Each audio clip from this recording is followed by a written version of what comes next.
ce qui est décisif dans ma vie, c'est que j'ai toujours, consciemment ou inconsciemment, été en dehors de ma zone de confort. On est une des marques les plus performantes sur les réseaux sociaux, pas de notre propre fait, mais du fait que des vrais consommateurs dans la vraie vie s'emparent des produits et en parlent. Moi, je suis une grande existentialiste. Moi, je crois qu'on façonne sa vie. Je crois qu'on fait des choix structurants. Je ne crois pas que tout est préécrit, sinon c'est terrible. Bonjour à vous, je suis Sabrina Erlori-Rouget et je suis ravie de prendre une pause avec vous et avec Alexandre. Et je crois qu'il faut que vous vous abonniez. Bonjour à toutes et à tous, je suis Alexandre Mars et vous écoutez Pause, le podcast où on prend le temps. Le temps de comprendre comment rendre l'impossible possible en explorant les parcours exceptionnels de mes invités. Qu'ils soient artistes, chefs d'entreprise, entrepreneurs sportifs ou encore activistes. Résilience, succès, inspiration, ils se dévoilent le temps d'une pause. Soyez les bienvenus. La beauté est l'un des marchés les plus puissants au monde. Un univers où se croisent désir, science, marketing et influence. Dans ce secteur ultra concurrentiel, une marque française a réussi en quelques années ce que peu imaginer possible. S'imposer sans star, sans code du luxe traditionnel, sans discours inaccessible, jusqu'à devenir l'une des marques préférées des Français, Aromazone. Une success story boostée notamment par la CEO depuis 2021. Une femme 100 000 volts qui connaît la beauté de l'intérieur comme peu de dirigeantes aujourd'hui. Et derrière la dirigeante, il y a aussi un parcours rare, celui d'une jeune fille portée par des professeurs qui ont vu en elle un potentiel avant même qu'elle ne mesure elle-même jusqu'où elle pourrait aller. Cette semaine, j'ai le plaisir de faire une pause avec elle pour parler de réussite, de vision, de leadership, de femme, de mérite et de ce que signifie grandir sans jamais renoncer à ce qui vous a construite. Bonjour Sabrina Erlori-Rouget. Bonjour Alexandre. Comment tu vas ? Ça va super, je te remercie. Ça va super. Je suis ravie de te rencontrer. Moi, je suis ravi aussi de te rencontrer, que tu sois là et voilà, on n'est que tous les deux. Personne ne nous écoute, personne ne nous regarde, donc on est notre petite discussion à tous les deux. Et quand je dis ça, il y a un moment où je t'ai vu sourire quand je disais, Madame 100 000 volts. C'est vraiment ça, ça. Tu sais que ça vient de tes proches, ce terme-là, mais j'ai l'impression que c'est comme ça que les gens te voient, en fait. Écoute, je crois qu'en effet, on me dit souvent que j'ai beaucoup d'énergie. C'est ça que tu voulais encapsuler. J'ai l'impression, 100 000 votes pour ceux qui ont quelques années, ils savent que c'était Gilbert Bécaud qu'on appelait Monsieur 100 000 votes, parce qu'en effet, il avait une énergie débordante.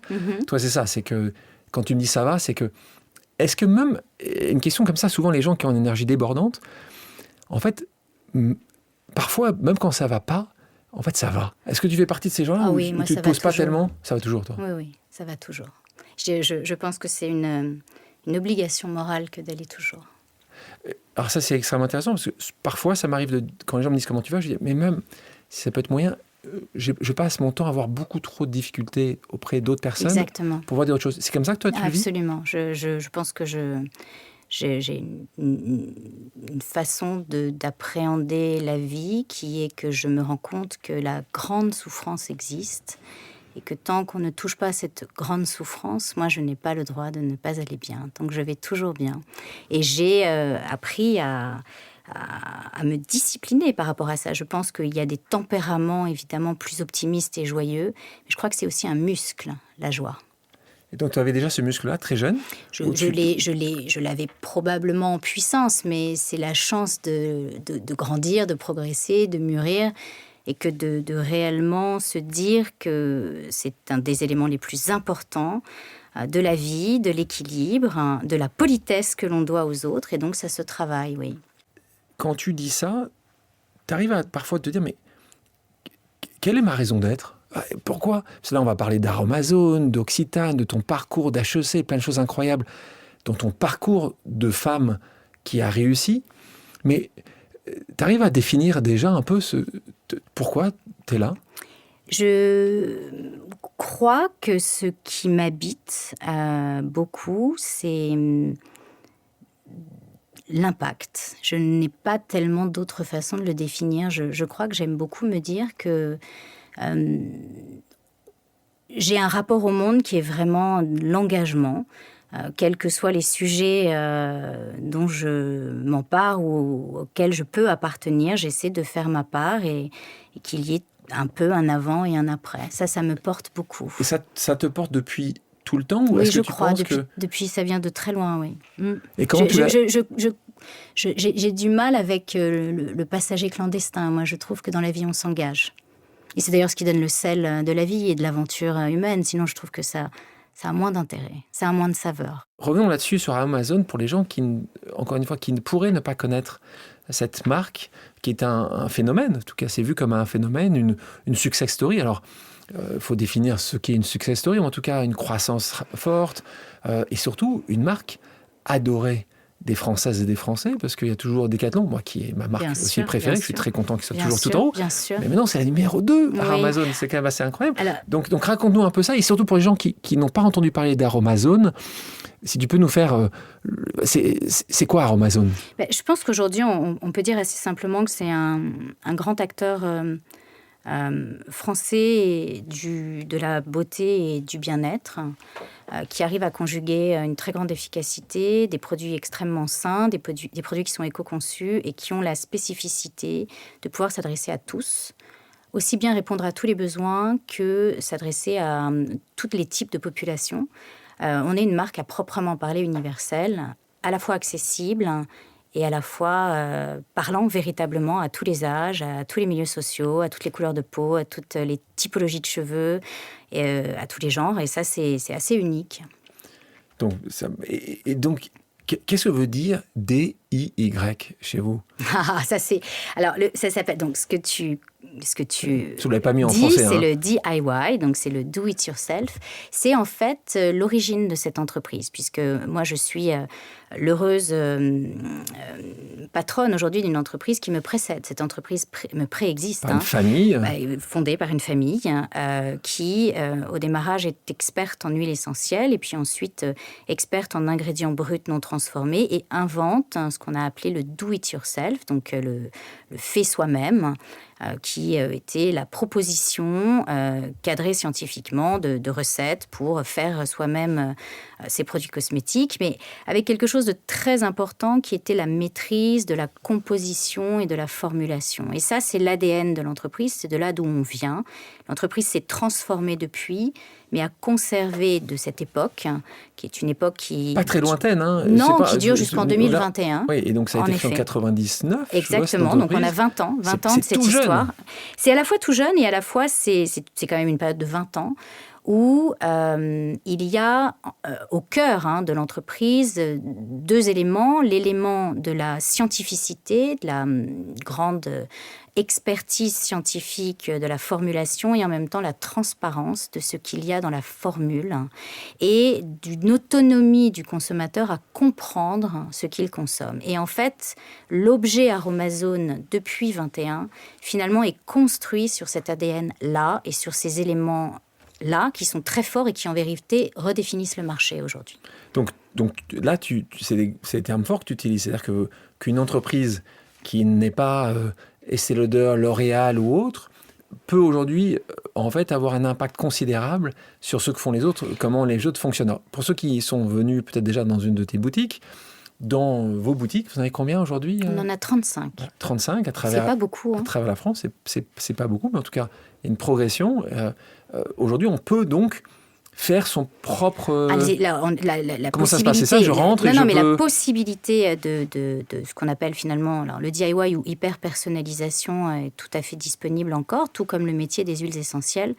Mais ce sont aujourd'hui finalement des usages qui sont beaucoup plus petits par rapport à toute la proposition de valeur de l'entreprise. Et il est vrai qu'aujourd'hui, les usages les plus majoritaires, ce sont des produits finis, prêts à l'emploi, principalement sur les métiers de la dermocosmétique, du capillaire et de la nutrition. Ça veut dire tout simplement des sérums, des crèmes, des produits capillaires et des compléments alimentaires, qui sont des catégories sur lesquelles Aromazone est devenu un leader en très peu de temps.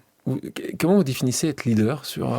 Parce que vous publiez vos chiffres aussi. Alors, on ne publie pas nos chiffres, mais on a des notions de volume et de pénétration de foyer.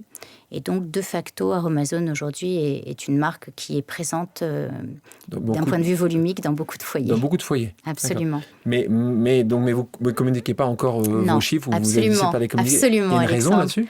Écoute, ils sont trop bons. Je pense... non, ils sont trop bons, les concurrents, ils ne seraient pas contents. Pas du tout, non. Et puis, il faut rester très modeste. Il est vrai qu'on a eu une très forte croissance sur ces dernières années. Et le sujet, et notre sujet, est plutôt un sujet de transformer les usages, d'avoir un impact systémique sur la façon de consommer le bien-être et la beauté. Et c'est finalement plus important que les notions financieurs, Alexandre. Oui, c'est... Ça te fait rire. Ça m'amuse parce que je pense qu'il y a des éléments de langage que j'entends ici. J'ai l'impression que je pense que vous avez une croissance qui est extrêmement forte, ce qui est vrai, puisque vous avez plus de 50% de croissance année après année, ce qui est... Oui. C'est pour ça que je disais, et c'est pour ça que pour les gens qui nous écoutent, c'est pas une entreprise qui a démarré il y a 2 ans, c'est il y a 20 ans. Alors c'est vrai que je pense qu'il y a une accélération encore ces dernières années, et certainement grâce à ton travail et le fait que tu diriges cette entreprise, mais ça reste très impressionnant de voir la croissance.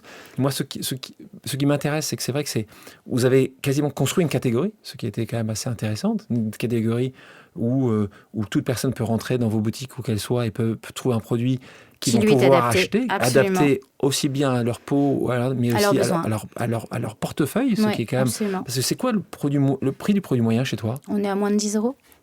Non, donc c'est là où je pense que c'est extrêmement important pour les gens qui ne vous connaissent pas, parce que vous êtes que dans 35 points de vente, même si vous êtes aussi vendu sur Internet, mais il faut bien comprendre, pour les gens qui ont l'habitude de parler, là on vient de parler d'esthétique, de luxe, et à côté de ça, tu me dis 10 €. Et je pense que c'est... Et merci pour ça, Sabrina, parce que tu arrives à démontrer et tu amènes à tout un tas de gens qui ont autant le besoin pour leur peau, pour leurs cheveux, tu parlais de nutrition, d'avoir des produits qui sont adaptés à leur portefeuille. Oui, mais je pense que ce qui est très intéressant dans ce que tu dis, c'est qu'en vérité, on est à une époque des possibles.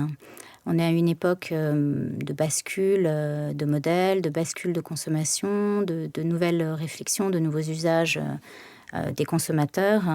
Et qu'en vérité, probablement que des aventures comme Aromazone, alors différemment, d'une autre façon, sont évidemment possibles. C'est un moment hautement favorable pour l'entrepreneuriat dans tous les métiers. Je pense que je t'apprends rien en te disant que l'époque est une époque de bascule, où les gens se posent des questions, les gens s'interrogent, les gens sont très ouverts à réfléchir un peu différemment à leur consommation, et que du coup, de nouveaux modèles, évidemment, sont en train d'émerger et vont émerger, Aromazone ou autres. Donc, par rapport à ton point qui est de nouvelles marques peuvent exister par rapport à de grands leaders, il y aura évidemment toujours les grands leaders qui font un boulot formidable, mais évidemment qu'il y a de la place pour plein de nouveaux usages. Jusqu'au moment où ils vous rachètent.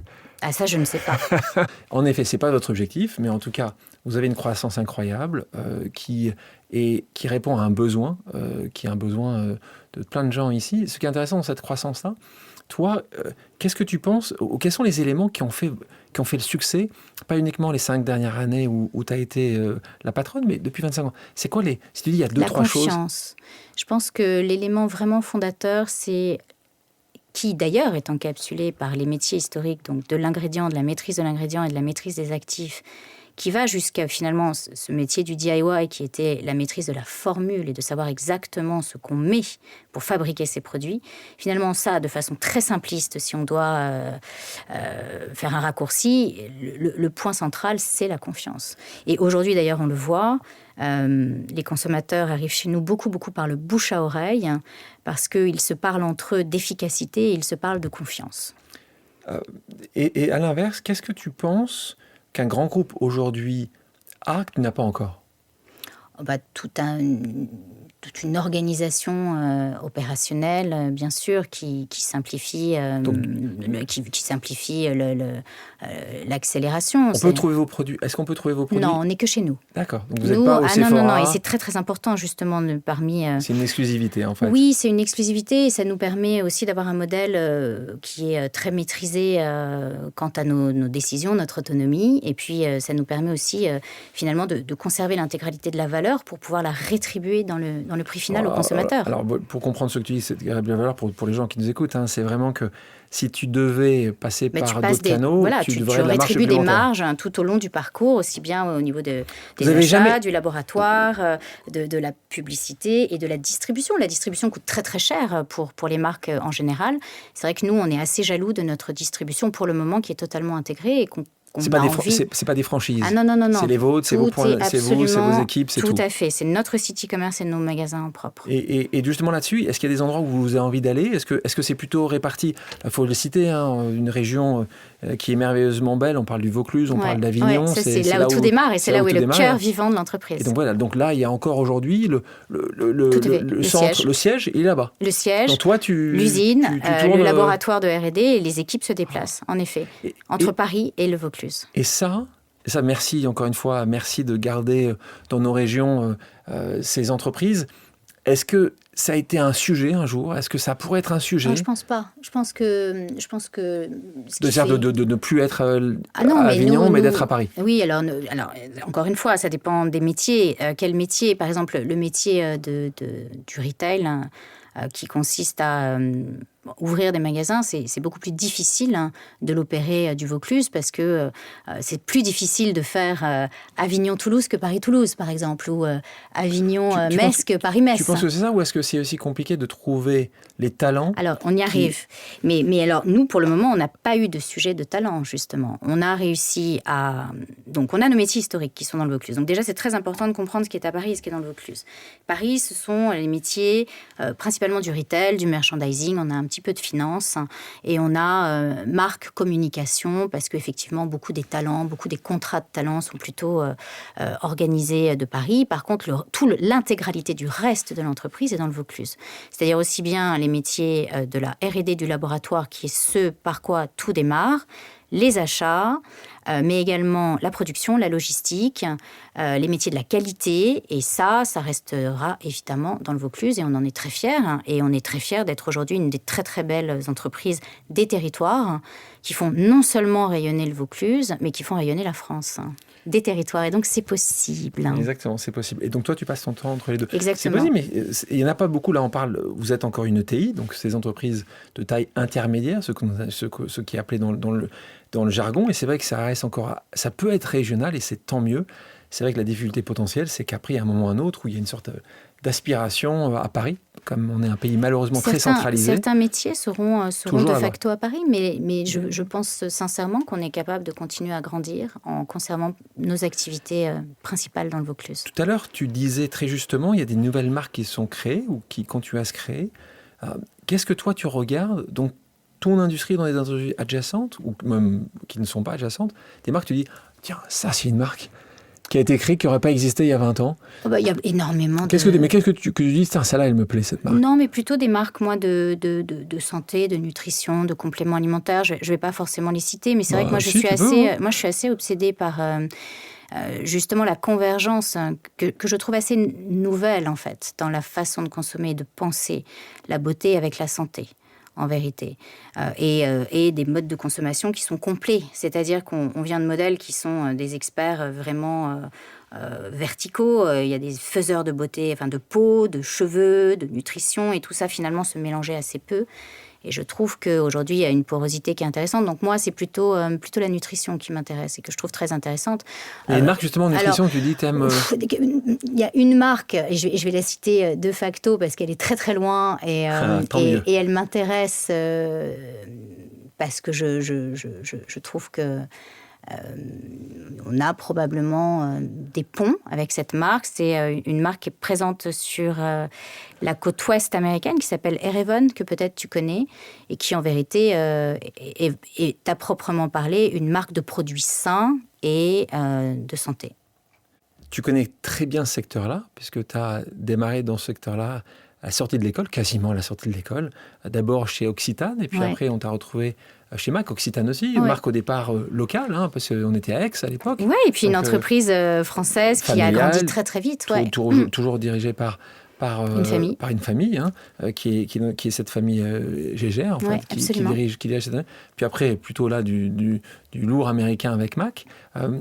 Et puis, on t'appelle à un moment. Et ça, ce qui m'intéresse, c'est parce que ça arrive quand même à un certain nombre de ces ETI, qui à un moment, il y a une équipe précédente, qui parfois les fondateurs, là, c'était la famille Vosselin, qui étaient les fondateurs de cette ETI, qui dit, peut-être que c'est un peu à moi. Parfois, il y en a certains qui disent juste, moi, j'ai envie d'un peu d'argent. D'autres qui disent, même parfois, c'est plutôt mon métier de continuer à faire cette croissance-là. Parfois, c'est un mix des deux. Et là, on est en 2021. Et ce qui nous intéresse, et tu le sais, sur Pause, ce qui nous intéresse les gens qui nous écoutent, c'est de voir les choses, comment ça se passe vraiment. Et à part ce qu'on lit dans les journaux.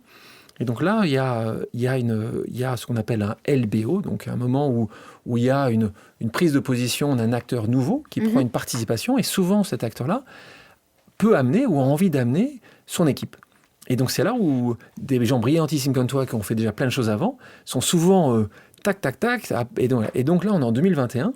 Le fonds, c'est un fonds que je connais évidemment très bien et que j'apprécie beaucoup, qui est Eurazeo, qui gagne. Mais en fait, ils étaient très nombreux sur la ligne de départ. Donc toi, à ce moment-là, tu es chez Mac. Moi, ce qui m'intéresse, c'est tu vois ça arriver. C'est pas les seuls à t'avoir abordé, parce qu'ils étaient d'autres à dire tiens, la forte Sabrina là, elle peut être pas mal. Et en fait, c'est dans le pitch en fait qu'ils ont besoin d'avoir aussi une équipe de talent. Donc toi, comment ça se passe à ce moment-là ? Tu te fais séduire facilement ? C'est difficile, t'es moins bien chez Mac. Raconte-nous un peu comment ça se passe. Non, mais je pense que donc moi, c'est important de comprendre aussi peut-être mon parcours très brièvement. Moi, je passe 9 ans chez l'Occitane et sans raconter les 9 ans chez l'Occitane, bien évidemment. Mais il y a un rythme très très fort, qui est une entreprise très entrepreneuriale, qui est une entreprise qui double de taille quasiment tous les ans jusqu'à arriver à la cotation. Et c'est vrai que moi, je suis élevée dans un rythme un peu tonitruant et une entreprise transformative. Je rejoins ensuite le monde corporate et il est vrai que... Pourquoi tu choisis d'ailleurs ça ? Parce qu'on vient me chercher pour Mac et que je trouve que Mac est un projet extraordinaire parce que finalement Mac a été la première marque... Pour les gens qui ne connaissent pas Mac, c'était le leader mondial du make-up qui appartient au groupe Estée Lauder et qui a eu 2 éléments absolument incroyables dans son histoire. Ça a été finalement une marque, la première marque communautaire avant l'invention des réseaux sociaux. C'était une marque de cooptation et de bouche à oreille et je trouvais que c'était absolument fantastique de comprendre ce travail des communautés et du bouche à oreille. Et puis, deuxièmement, c'était une marque qui était très engagée sociétalement. Ça a été pendant très longtemps, et c'est peut-être encore le cas aujourd'hui d'ailleurs, un des premiers leveurs de fonds du privé pour de la philanthropie. C'est un projet que tu connais bien et qui te parle. Et en l'occurrence, c'était l'accompagnement de vie des personnes atteintes du sida. Donc, c'était une marque qui finalement était d'une modernité incroyable. Donc, dans le paysage des marques, si je devais bouger de l'Occitane, Mac faisait vraiment beaucoup de sens. En plus de ça, moi, j'ai une autre particularité dans mon parcours que j'ai toujours vraiment chérie, c'est que je suis finalement, moi, ce qu'on appelle une experte des modèles direct to consumer, donc des modèles intégrés. Moi, j'ai toujours maîtrisé ma distribution, que ce soit du on ou du off. J'ai fait très, très peu de wholesale et je suis absolument persuadée que ce sont des modèles très robustes, très résilients, qui permettent d'être en maîtrise de son destin, de comprendre et de posséder sa data. Et que ça, c'est ce qui aujourd'hui fait un peu la différence aussi dans nos métiers. Donc, Mac avait cette particularité, puisque au sein du groupe Estée Lauder, Mac était une des seules marques totalement intégrées dans sa distribution. Donc en fait, c'était finalement, j'ai envie de te dire que moi j'ai une équation en fait parfois, alors c'est de la post-rationalisation bien sûr, mais que je trouve assez simple, qui est que quelque part tu as l'Occitane plus Mac égale Amazon, mais presque en fait. Il y a énormément d'éléments qui se complètent. Donc vous êtes plus important que ce que j'imaginais. Non, c'est absolument pas ce que je veux dire. Mais en termes de dynamique et d'aspiration, c'est assez logique en vérité. Mais Sabrina, de nouveau pour les gens qui nous écoutent, qui sont dans ces positions-là, et même ce qui m'intéresse, c'est après Mac, mais aussi entre les deux. Moi, ce qui nous intéresse, les gens qui écoutent, c'est tout va très bien là-bas. Tout à fait. Les gens t'apprécient énormément, tu grandis, tu as des positions très jeunes de direction. Mm-hmm. Et À quel moment, et encore une fois, pour les gens qui hésitent à partir, est-ce que tu les pousserais plutôt les gens à partir? Moi, je pense que, en fait, en vérité, si on s'écoute, on sait très très bien si on est à sa place ou pas. Moi, je te dis, j'avais envie de renouer avec quelque chose d'entrepreneurial. Après Mac, tu veux dire? Après Mac, quand j'étais chez Mac. Mac, c'est quoi? C'était vraiment boring? Non, c'est pas du tout ce que je dis, absolument pas. Mais je vais comprendre, moi. C'est un univers. T'es pas resté longtemps, hein? Je suis restée 3 ans et demi, mais c'est un univers hyper codifié, c'est ça. Plus normatif, forcément, moins rapide, avec des systèmes matriciels. Donc on va moins vite, on a moins d'impact. Même si j'y ai passé des moments formidables, on a fait des choses incroyables. Mac, on a signé Aya Nakamura avant même qu'elle n'explose et qu'elle soit connue du grand public. Donc on peut faire des choses remarquables. Je pense que moi, en termes de rythme et d'énergie, j'avais envie de renouer avec quelque chose d'entrepreneurial. Donc quand on est venu me parler d'un projet entrepreneurial qui pouvait arriver sur le marché, puisqu'on est venu me chercher au démarrage en tant que, puisque tu me demandais concrètement comment ça marche. On est venu me chercher sur un sujet de senior advisor pour réfléchir à la marque, son positionnement, son point de différenciation, sa potentielle trajectoire. En tant plutôt qu'en advisor, très en amont. En conseil, là, vraiment en conseil. Exactement, très très en amont. Et d'ailleurs, je suis d'abord partie avec un autre fonds que Euraseo. Je suis partie avec Apax et un autre fonds belge qui s'appelle Verlinvest. D'ailleurs, je les salue parce que on a passé des moments formidables à préparer ce sujet ensemble. D'accord, donc c'est-à-dire que c'était Apax et Verlinvest ensemble, d'accord. Exactement. Et de l'autre côté? Et puis alors, donc il y avait plein de fonds qui regardaient, avec plein d'autres senior advisors. Combien t'avais de fonds en tout? J'en ai aucune idée. Il faudrait que tu poses la question qui avait fait le process. À des banquiers, pas à moi. Mais je crois, si je comprends bien, beaucoup.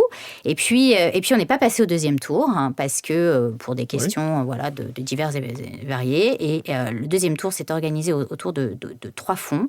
Et la vie a fait que j'ai eu la chance de pouvoir choisir le fonds avec lequel je voulais m'engager. Est-ce que les 3 fonds étaient venus te voir? Alors, pas les 3, mais 2 sur les 3. 2 sur les 3. J'adore ça. Et venez voir. Non, ça se passe pas du tout. C'est un beauty contest. Ça se passe pas du tout comme ça. Les gens ne te courtisent pas non plus à l'infini. Je suis désolée de te décevoir, Alexandre. Je pensais que ça se passait comme ça. Il a fallu aussi que je fasse preuve, je pense, d'une grande détermination et puis j'étais et ça on pourra peut-être en parler, mais il est vrai que j'étais moi particulièrement convaincue de ce projet et que j'avais absolument décidé que je voulais en faire partie. Donc je pense que j'ai été convaincante parce que j'étais picousée à l'histoire Amazon. Alors là, ce qui est important pour la fin de ça, donc les 3 fonds sont en finale.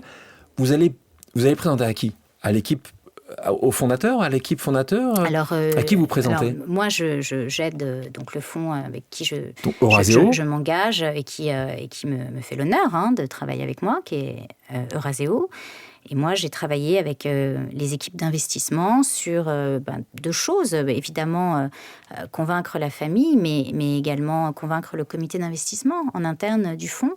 Et puis, c'est formidable parce que finalement, c'est des moments précieux où les gens apprennent à travailler ensemble, à se connaître, à se découvrir et à se rendre compte aussi de est-ce qu'ils ont envie de faire ce bout de chemin ensemble. Parce qu'ensuite, quand l'histoire commence pour de vrai, c'est évidemment autre chose. Il y a des hauts, il y a des bas, ça dure longtemps et il faut qu'il y ait quand même une relation humaine qui soit très forte. Donc c'est finalement très très bien ces phases préliminaires parce que les gens se testent déjà les uns les autres. Et souvent dans ces périodes, pour les gens qui nous écoutent, il faut qu'ils comprennent que c'est normalement des périodes, on va dire, d'entre 5 et 10 ans dans ces modèles de LBO. Donc il y a justement des actionnaires qui changent, qui évoluent. Il y a en revanche des dirigeants qui parfois n'évoluent pas, qui veulent rester, qui sont associés au capital. Mais si on continue dans cette voilà, donc Euraseo, avec toi, vous gagnez en 2021 et vous prenez donc... Euraseo gagne, c'est Euraseo qui gagne. Et puis ensuite, Euraseo se demande effectivement comment il va organiser son équipe. C'était encore advisor à ce moment-là. Bien sûr. D'accord. Bien sûr. Et puis Euraseo réfléchit à organiser une équipe. On continue à se parler et puis on décide de se faire confiance et de démarrer ensemble. Quand on regarde la croissance incroyable de ton groupe depuis des années, c'est intéressant parce que je t'ai entendu dire plus d'une fois entrepreneur. Et c'est intéressant parce que... Tiens bien, il y a différents types d'entrepreneurs. Non, je pense, oui, évidemment. Mais, tout à fait, mais ça m'intéresse. Toi, moi, ce que je vois, c'est de l'entrepreneuriat, de l'intrapreneuriat, mais c'est pas vraiment ma question. Est-ce que toi, tu te serais vu ou tu te verrais pouvoir partir complètement, créer quelque chose toi-même, toute seule. T'as cette fibre? Je me suis peut-être plutôt projetée comme quelqu'un qui était un accélérateur, un intrapreneur, un bâtisseur en partant d'un socle déjà existant. Je peux absolument pas te dire que je l'ai fait puisque je ne l'ai pas fait, et je ne sais pas si j'en suis capable, Alexandre. Non, mais parfois on a cette envie, on sait qu'il y a des moments où on préfère en effet ce que tu dis très bien. Tu as un socle, et ce socle-là, tu vas le multiplier à l'infini. Mais c'est vrai que c'est un sujet, mais c'est intéressant le terme que tu utilises. Et on a autant de... C'est comme la définition du succès. Je pense que chacun a sa propre définition de l'entrepreneuriat. Dans la définition, tu vois, entreprendre, c'est probablement s'engager profondément, mettre vraiment le poids du corps, se dire qu'on est capable d'être très transformatif et de bâtir quelque chose. C'est peut-être ça ce que moi j'appelle entreprendre, mais tu as raison. Moi, je n'ai absolument pas créé une entreprise de zéro. Donc si c'est la définition d'entreprendre, ce n'est pas le cas. Donc peut-être que c'est plus avoir de l'impact alors. Non, je pense, moi, la définition, mais encore une fois, je ne dis pas que la mienne est la bonne d'ailleurs. Moi, je pense que c'est très similaire. Les intrapreneurs et les entrepreneurs sont très similaires. Hein. Il n'y a qu'une lettre qui change, sinon tout est similaire. C'est-à-dire que, 2 lettres d'ailleurs. C'est que la seule différence, c'est que c'est vrai qu'un entrepreneur, la plupart du temps, on tente et on ne sait pas ce qu'il y a encore. Un intrapreneur, ce que tu dis très justement, tu sais à peu près, tu as une vision. Et tu sais à peu près ce qu'il y a déjà. C'est pas pour autant que c'est plus simple, c'est surtout pas ça le point. Donc le point, c'est de voir que quand moi j'ai parlé aux gens autour de toi, quand je vois ce que tu as réussi, je pense qu'en effet, tu as une sorte de mécanique interne qui fait que c'est extrêmement proche. La seule différence, c'est que tu avais quelque chose qui existait, mais c'est pas pour autant que c'est pas moins bien ou mieux. Hein. C'est pas ça non, que je veux dire. Mais par contre, c'est clairement différent, parce qu'effectivement, je pense que le vertige de la page blanche, c'est encore autre chose. C'est pas ça que je pose la question que je posais. Et ce que j'ai compris, c'est que c'est pas forcément ce que tu avais en toi encore aujourd'hui. Peut-être que ça sera une chose différente demain. Et puis peut-être que je me le suis empêché d'ailleurs. Peut-être qu'à partir de certains moments dans la vie, tu sais, tu as un parcours finalement, même si l'Occitane était une entreprise très entrepreneuriale, mais finalement, tu as quand même un parcours un peu normatif. Hein, et c'est vrai qu'en termes d'imaginaire, on se dit peut-être pas que c'est si simple en fait, plus tard dans la vie d'entreprendre. Et tu penses que c'est le cas ou parfois tu dis aussi, j'ai tout ce que j'ai est quand même bien. Tu sais, c'est un peu les monettes dorées dont on parle de temps en temps en disant juste... Non, ça, je ne l'ai jamais ressenti. Donc, tu t'es jamais dit, j'ai un prêt, j'ai si me lancer, peut-être me planter, ça pourrait être compliqué? Je pense avoir énormément besoin de me sentir vivante et que ça prend le dessus sur le reste. Donc, je pense que où que je sois allée, je ne serais pas restée si je n'avais pas senti... ma capacité à transformer, qui pouvait s'illustrer et s'exprimer. Mais là, c'était plutôt pour toi ne pas se lancer seul. Et moi, j'en connais un certain nombre. Ils disent, moi, j'ai pas forcément la protection de sécurité. J'ai une famille, des prêts, des échéances. Donc, tu sais quoi, c'est peut-être trop tard. Moi, j'en connais un certain nombre qui disent c'est trop tard. J'aurais dû faire ça quand j'avais 22 ans. Mais je suis d'accord que c'est vrai que c'est plus confortable de le faire jeune. En vérité, tu as évidemment moins à perdre. Écoute, ça a quand même été pour moi un saut fort dans l'entrepreneuriat, cette aventure. Donc, c'est folle. Donc j'ai quand même pris mon risque parce que j'en avais un besoin impérieux, je crois. Et vraiment, je reviens à cette histoire d'impact. Et je reviens à cette histoire de bâtir. Et je reviens à cette histoire de rythme. La croissance entre le moment où tu rentres dans l'entreprise en tant que PDG et aujourd'hui, c'est une croissance de quel type? C'est 200, 300, 400%? C'est quoi depuis le départ? Est-ce que... C'est une entreprise qui s'est transformée, oui, considérablement.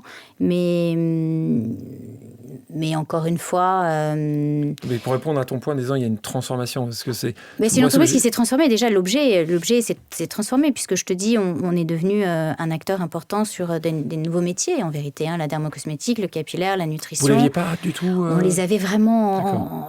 certains pas du tout, et puis d'autres vraiment en germe. Et puis, bien sûr, on a conservé nos métiers historiques. Donc, on en a surtout fait un objet qui est aujourd'hui capable de devenir probablement une très belle aventure internationale et déjà pour démarrer européenne. Ah, génial. Parlons de ça. Merci beaucoup. Comme on l'a dit tout à l'heure, c'est 35 boutiques en France. Est-ce que vous avez des boutiques déjà à l'international? Alors, on a un magasin à Bruxelles et on a un magasin à Londres qui a ouvert en novembre. Ok, donc est-ce que, quand tu justement parles d'Europe et d'international, est-ce que ça doit passer par votre site internet? Aujourd'hui, on a déjà un business assez conséquent à l'international sur le online. C'est combien? C'est à peu près 15% de notre chiffre d'affaires online qui est shippé à l'international. Shippé à l'international, d'accord. Et petit à petit, nous allons effectivement ouvrir les géographies limitrophes qui sont là, en fait, où on a énormément de demandes. Alors, pour être très, très clair, nous, aujourd'hui, on a de la demande un peu partout. On a des demandes pour certains pays asiatiques. Ça va du Japon à la Chine, en passant par les États-Unis, le Canada, l'Amérique latine, le Moyen-Orient. Je pense que pour des raisons de robustesse de l'entreprise, on est persuadé qu'il ne faut pas brûler les étapes, qu'il faut construire cette entreprise de façon robuste, étape par étape. On a déjà créé un joli socle, qui est une jolie rampe de lancement en France, qui va encore continuer à se développer, puisque tu le disais toi-même, finalement, on est assez peu présent sur le territoire. 35 magasins, c'est pas grand-chose aujourd'hui. Notre site e-commerce va également continuer à croître. On a eu la chance encore cette année d'être classé parmi les marques préférées des Français. On est la seule marque de beauté dans le top 10 des marques préférées des Français en 2026. Donc, c'est un bel encouragement. Et on se dit qu'il y a encore, évidemment, de la conquête sur le territoire français. Et puis, petit à petit, on va partir là où on a déjà des communautés appétantes, des gens qui nous réclament. Et puis, ce qui va nous permettre aussi de structurer l'entreprise en prenant notre temps sans griller les étapes, que vont être l'Europe limitrophe, donc l'Espagne, l'Italie, la Suisse, la Belgique, l'Allemagne, et puis également l'Angleterre, parce que l'Angleterre est une vitrine sur l'international qui est extraordinaire pour nous. Et donc ça vous avez besoin d'argent pour ça? Je pense que parce que vous avez vos propres boutiques, ou est-ce que vous avez changé votre modèle à l'étranger? Non, je pense pas. L'idée va être de conserver. Non. Enfin, on n'insulte jamais l'avenir, Alexandre, surtout dans le business. Mais aujourd'hui, on a un modèle suffisamment fort. Et qui a prouvé sa grande résilience et qui surtout crée une vraie différenciation. Nous, on a la grande chance, de par notre modèle totalement intégré, de connaître nos clients, d'avoir une relation directe à nos clients, de pouvoir prendre des décisions en temps réel, des décisions de conquête ou des décisions correctives. Et dans un monde qui change, qui va vite et où finalement la majorité des acteurs sont finalement détachés de leur consommateur final, on pense que c'est une chance incroyable, que c'est un avantage compétitif, donc on n'est pas là pour le changer, ça. Ce serait dommage. D'autant plus que c'est également tu l'as compris, ce modèle totalement intégré qui nous permet en plus de rétribuer une partie de la valeur au consommateur final dans le prix. Et ça, c'est très important. Si on veut rester une marque universelle et si on veut avoir ce rôle transformatif des usages et pouvoir apporter finalement des produits très efficaces et sains à tous, on est obligé d'être très vigilant à ce sujet du positionnement prix. Amène-nous dans ton quotidien de CEO, de présidente. Justement, quand tu ouvres un magasin à Londres, comment tu le vis, ce magasin-là? T'as tout fait, t'as regardé, t'es allé visiter, c'est par toi que ça passe, le fait qu'on a 3 locations possibles, laquelle localisation on va prendre. Oui, on est t'es allé à l'ouverture, tu regardes les chiffres tous les jours, tous les 2 jours, toutes les semaines. Non, mais encore une fois, Sabrina, pour toi, c'est logique. Oui, bien sûr. Les gens qui nous écoutent, c'est pas forcément comment ça se passe. Non, bien sûr. Alors, déjà, la majorité de nos décisions sont quand même backées déjà par une demande préexistante.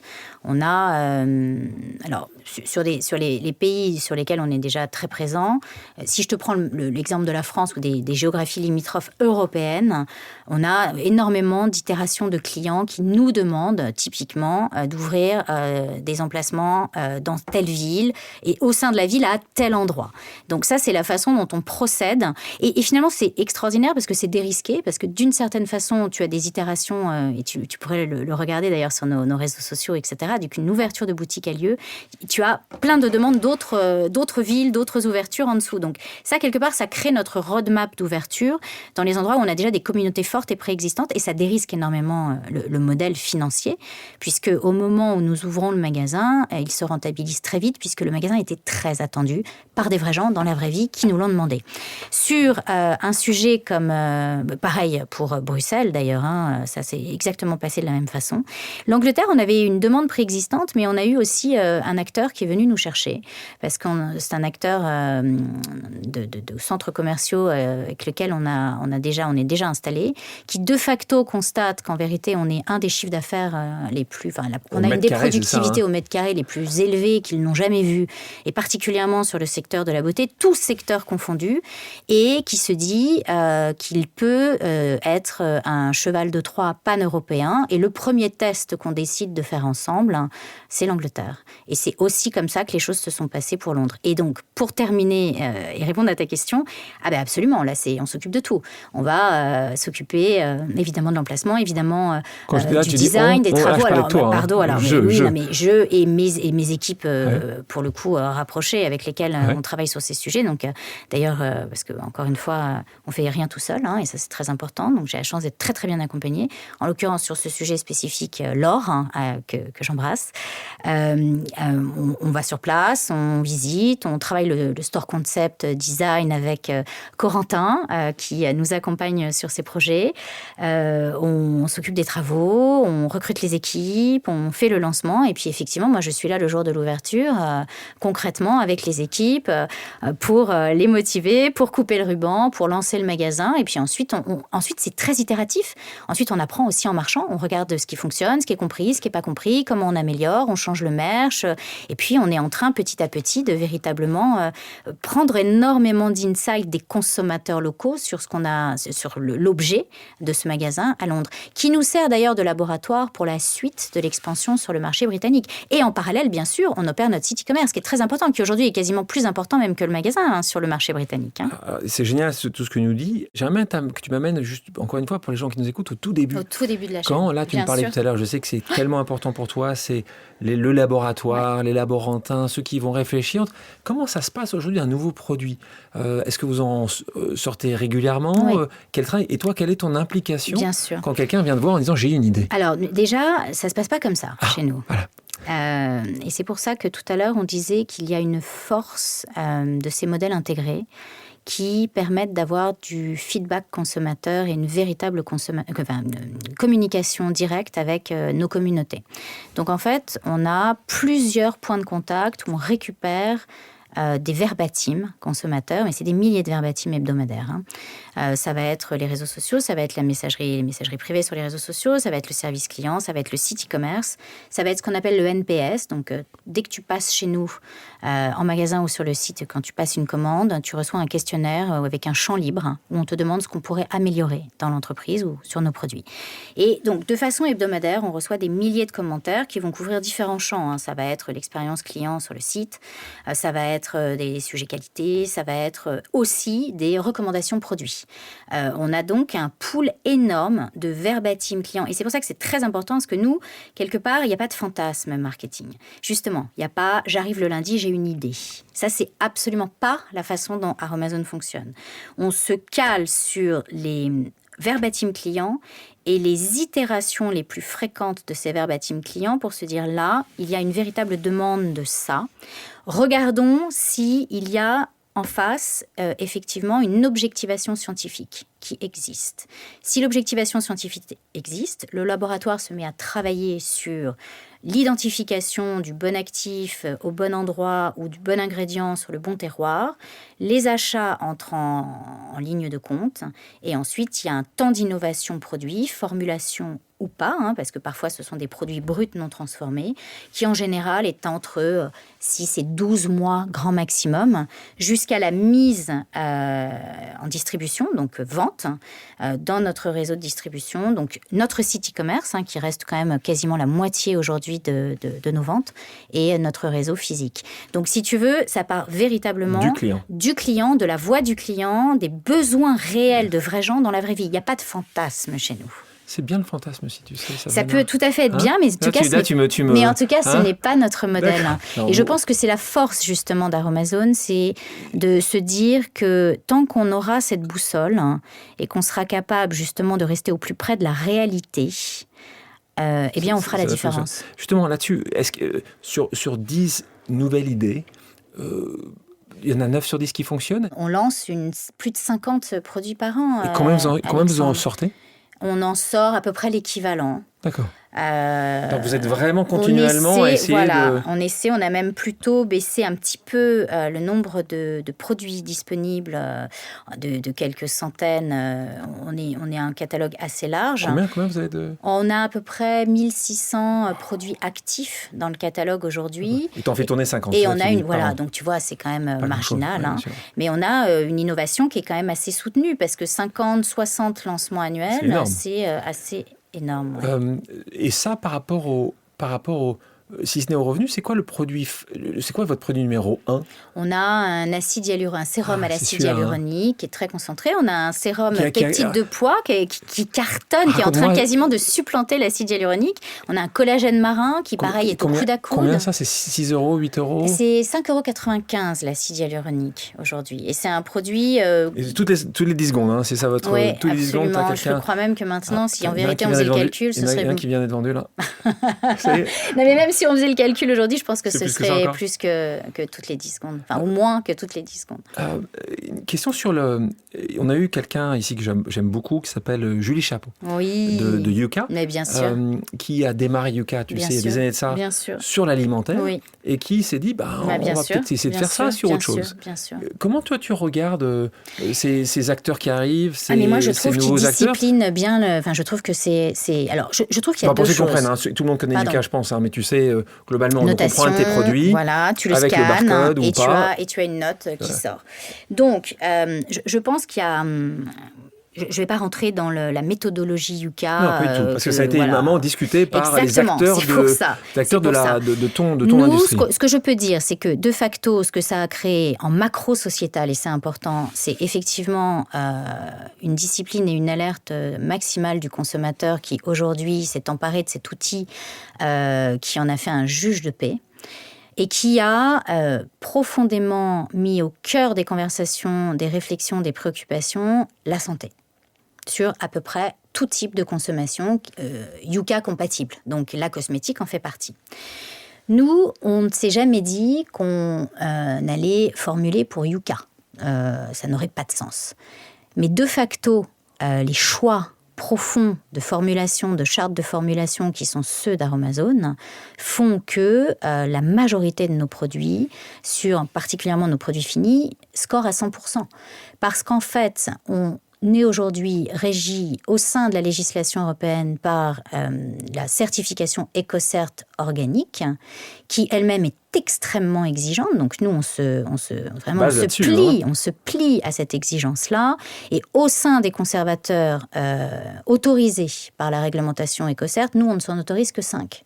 Donc on est tellement discipliné et regardant sur ces éléments-là que de facto en bout de chaîne, effectivement, on est un très bon acteur Yuka. Ça t'est déjà arrivé d'avoir un produit qui n'arrivait pas à la note que tu voulais Yuka? Mais bien sûr, il y en a. Il y en a. La formulation? Non, alors pas du tout. Ce sont des choix assumés, mais il y en a très très peu chez nous. Et en général, c'est quand ce sont des produits qui contiennent une huile essentielle ou un parfum. Parce que c'est de nature à être allergisant. Donc ça ça baisse le score. Mais c'est vrai que nous, on a plutôt une façon de formuler sans parfum.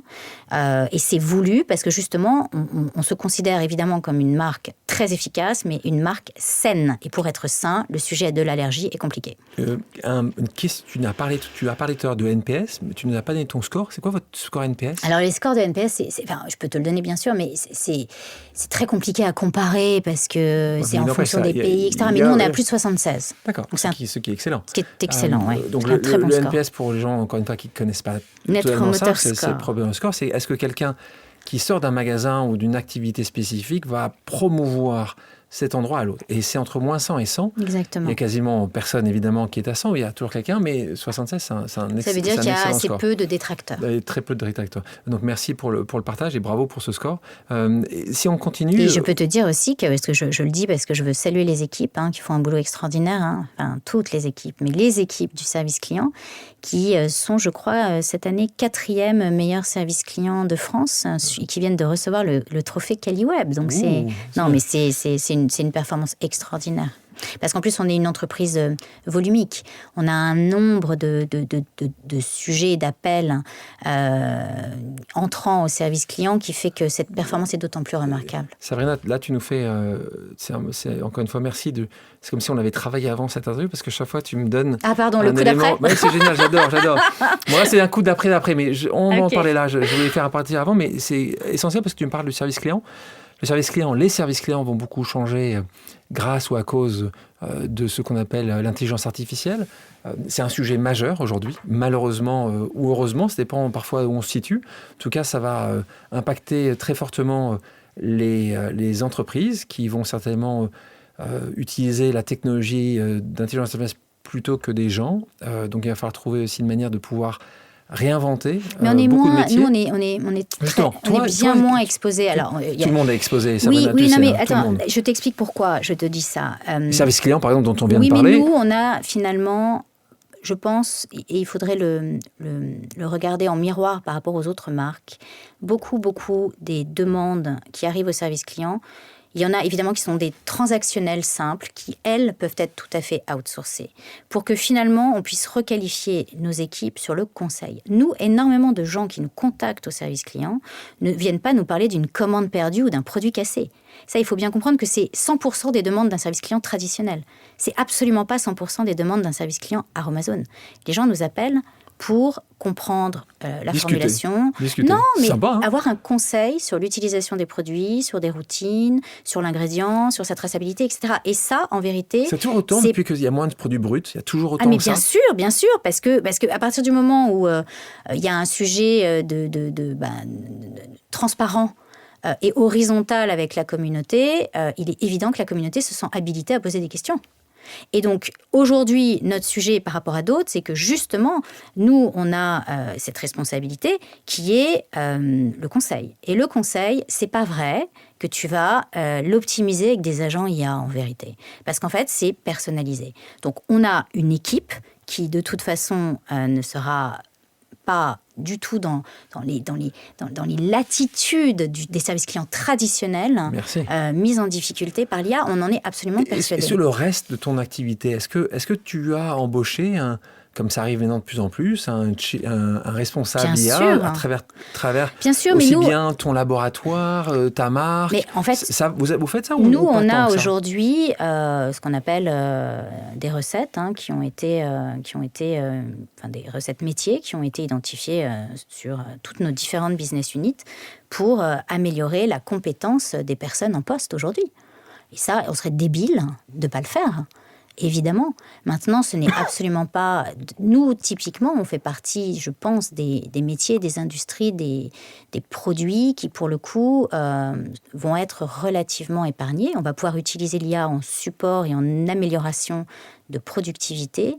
Mais le cœur de notre métier, qui est quand même le conseil, la mise à disposition de produits efficaces, de qualité, et puis la relation avec les gens, des magasins physiques, tout ça va résister profondément, voire même, je vais être un petit peu taquine, va même mettre une réponse aux effets de bord de l'IA, que vont être la solitude, que vont être le repli sur soi, etc., etc. Moi, je crois énormément qu'on est à un moment où le communautaire et l'humain, et le fait de partager, de partager des passions, de poser des questions, d'apprendre, de s'autonomiser, va au contraire devenir de plus en plus important. Et je pense que notre marque, parce qu'elle a aussi été positionnée comme ça, va très bien s'accommoder des nouveaux outils. Ça t'inquiète? Ça m'inquiète pas du tout. Non, pas pour toi. Ça t'inquiète pour le pour le monde. Écoute, je pense que ce sont des sujets qui méritent d'être quand même réfléchis, un peu régulés, oui. Régulés même, tu penses? Je pense qu'en tout cas, une certaine vision et pratique de l'IA n'est pas faite pour créer du lien humain, oui. Or, je ne crois pas qu'on peut faire société sans lien humain. Enfin, c'est un très bon point. On ne va pas pouvoir arrêter cette évolution technologique. Non. Et donc, il va falloir qu'on fasse très, très attention parce Exactement. qu'il va y avoir quand même beaucoup de gens qui vont être malheureusement mis de côté parce que pour des sujets de productivité, parce que cette technologie reste une technologie exceptionnelle dans ce qu'elle peut délivrer. Donc il va falloir quand même, et là c'est en particulier pour pas que les entreprises, mais qu'on se rende bien compte que quand on aura des pourcentages très importants de personnes qui n'auront plus d'emploi, il va falloir y penser un peu en amont.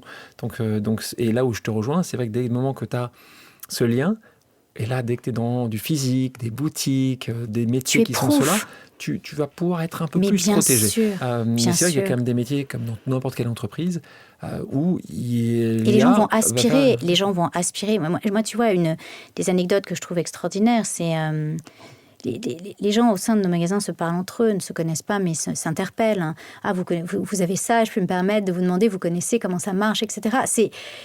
Les gens, je crois, ont une soif d'être ensemble, ont une soif de se rencontrer et d'échanger. Et là où il se passe quelque chose d'assez extraordinaire chez Amazon, qui finalement n'est pas si répandu, je pense qu'il n'y a pas tant d'endroits que ça où c'est encore le cas, on a finalement tout le monde sous le même toit et des gens qui ne se côtoient plus forcément dans la vraie vie ailleurs. Et c'est quelque chose dont on est très fiers et qu'on va continuer à nourrir. Parce qu'on croit que c'est une force. On parle de nourrir. Nourrir, ça peut passer par la communication de marque. Souvent, les marques, en particulier, tu les connais très bien, parce que c'était le cas, en tout cas, chez Mac. Vous utilisez des égéries, des personnes qui vont représenter assez bien, et ça, évidemment, toute personne qui nous écoute, qui nous regarde, le savent, des gens qui vont représenter la marque. C'est pas forcément ce que vous avez pris comme axe. J'aime pas le terme influenceur, influenceuse, parce que ça nous ramène souvent à des endroits où c'est pas ça, mais c'est plutôt des gens qui vont représenter justement plus ce que sont vraiment vos clientes et vos clients. Comment toi tu fais ces marques? Est-ce que toi, l'égérie est essentielle pour toi ou selon toi? Nous, on a aujourd'hui une approche très très assumée où il n'y a pas d'ambassadeur, pas d'égérie, pas de médias traditionnels. D'ailleurs, on est une des marques les plus performantes sur les réseaux sociaux, pas de notre propre fait, mais du fait que des vrais consommateurs dans la vraie vie s'emparent des produits et en parlent. Une marque comme la nôtre qui est, je crois, je ne vais pas dire de bêtises, mais en beauté, 2e ou 3e en mention sur TikTok, ce qui est complètement délirant, c'est parce que le produit est exceptionnel, que des vrais gens s'en emparent et décident d'en parler et font des vues et ont un reach exceptionnel. Nous, notre approche du sujet, c'est de se rapprocher, au démarrage d'ailleurs, principalement de gens qui nous approchaient, qui étaient eux des experts, plutôt des experts santé ou des experts beauté, mais des gens très, très techniciens. Et puis, petit à petit, en effet, choisir des gens avec qui il y a cette expertise scientifique et puis ces valeurs en commun. Et puis, de temps en temps, en effet, on a des gens qu'on embarque sur le long cours, mais ça reste très, très marginal. Le cœur du réacteur, il faut vraiment comprendre qu'Aromazone, c'est ce qu'il y a dans le produit, l'efficacité du produit qui fait le job et qui fait que les gens s'en emparent et ont envie d'en parler. Et puis, il y a la compréhension fine du bouche à oreille et des verbatim clients qui permettent finalement à l'entreprise d'avoir une culture assez modeste, de l'écoute active et donc de la correction et de l'amélioration en continu. Tu continues à regarder oui. les messages, alors, les commentaires, tu passes encore un peu de temps alors, là-dessus? Au démarrage de l'entreprise, je lisais absolument tout. Aujourd'hui, on a... Tu t'es réussi à te restreindre. C'était 4-5 000 lignes hebdomadaires. Aujourd'hui, c'est beaucoup plus que ça, donc c'est humainement difficile. Léa pour t'aider. On nous aide, alors exactement. Donc l'IA nous aide sémantiquement à classer les sujets par thématique. Donc tu vois, il y a les sujets qualité, les sujets e-commerce, les sujets livraison, les sujets innovation. Mais c'est encore toi qui Et donc qui passe non, moi je suis aujourd'hui principalement lectrice. Les équipes, les différents patrons de business unit sont absolument responsables de la lecture et du pour action de leur stream. Et moi, aujourd'hui, c'est principalement les sujets d'innovation R&D sur lesquels je passe du temps avec les équipes. On continue avec des pauses, en tout cas une pause amicale. Alors, tu sais, ici, sur pause, on demande à des gens qui sont proches de toi, est-ce que tu as une question à poser? Qu'est-ce que tu en penses? Alors, c'est des pauses amicales, c'est des pauses familiales. On va commencer par cette pause, qui est en effet une pause familiale. Ma chérie, quand tu es épuisée, tu arrives à avoir plus d'énergie que n'importe qui.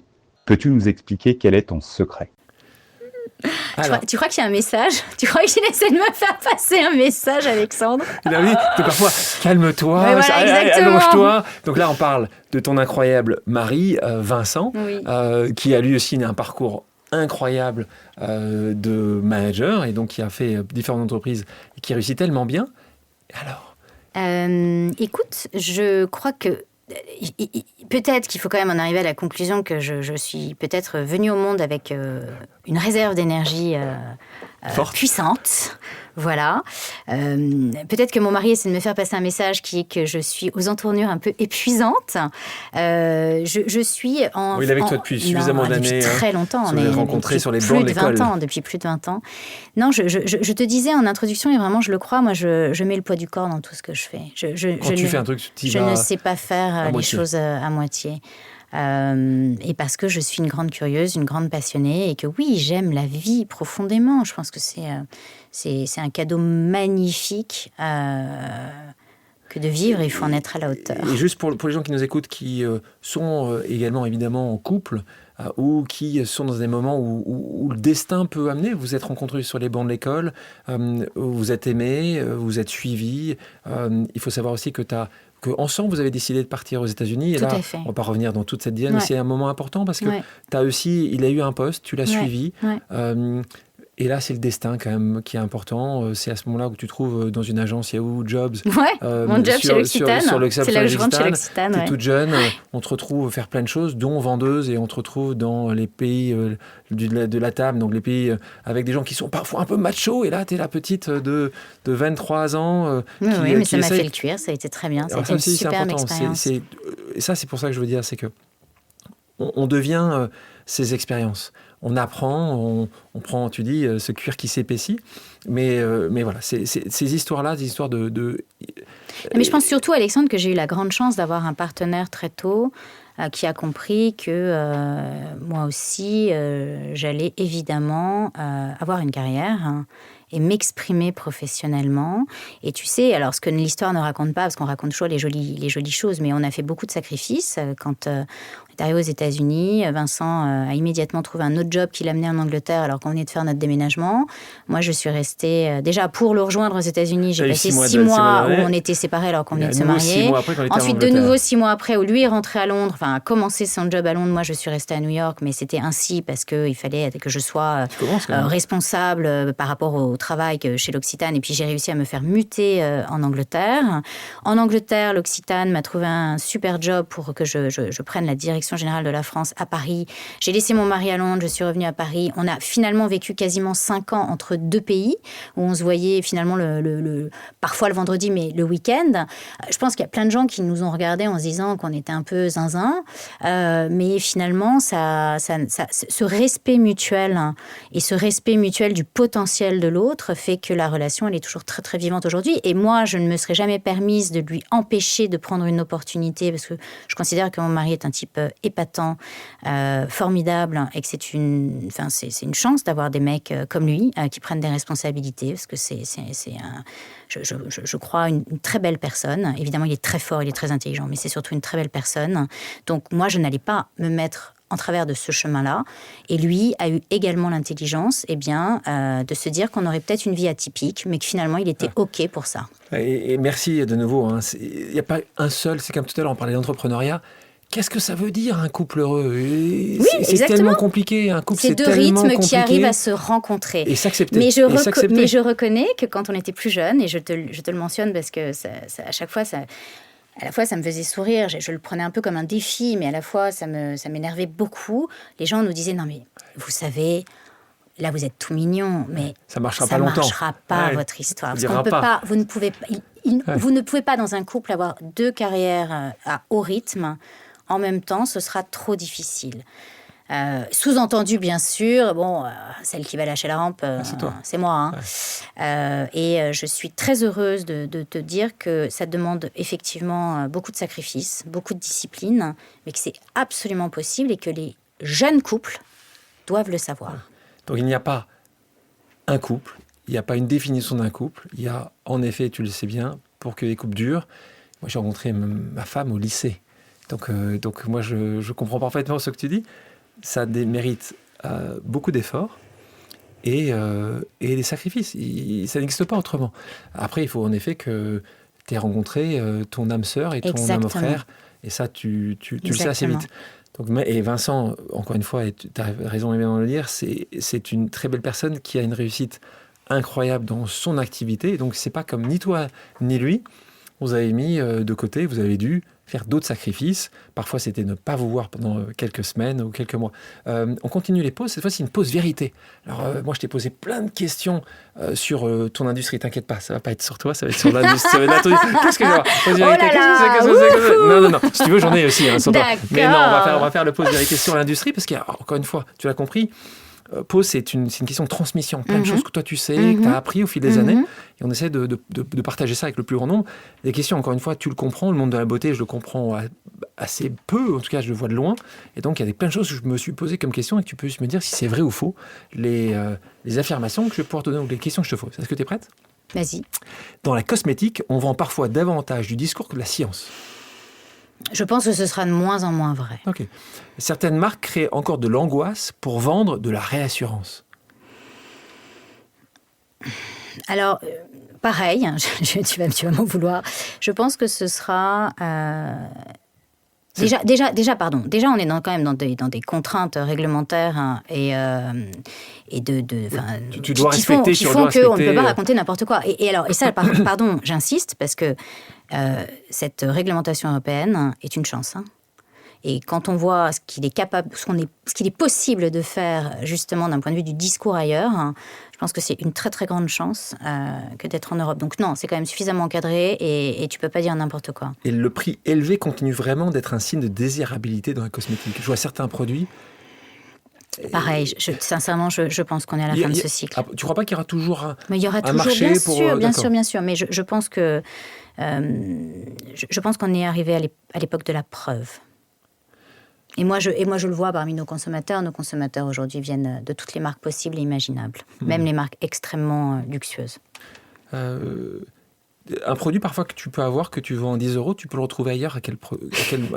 T'es un vrai coquin. Non, mais quoi, ça peut être sur 200, 300 €, non? Bien sûr, absolument. Et si on regarde vraiment, si je viens dans ton laboratoire, si je demande avec ton laboratoire, ils vont me dire, c'est le même produit. Fais l'exercice. Non, mais c'est ça. Ou moins bien. Parfois. Moins bien en plus. Ou parfois. Alors là, c'est pas toujours, évidemment, mais parfois. Mais ça peut arriver. Ça peut arriver. En tout cas, je t'invite à faire l'exercice. Alors, de tester sur moi ou d'aller voir ton laboratoire? De vérifier.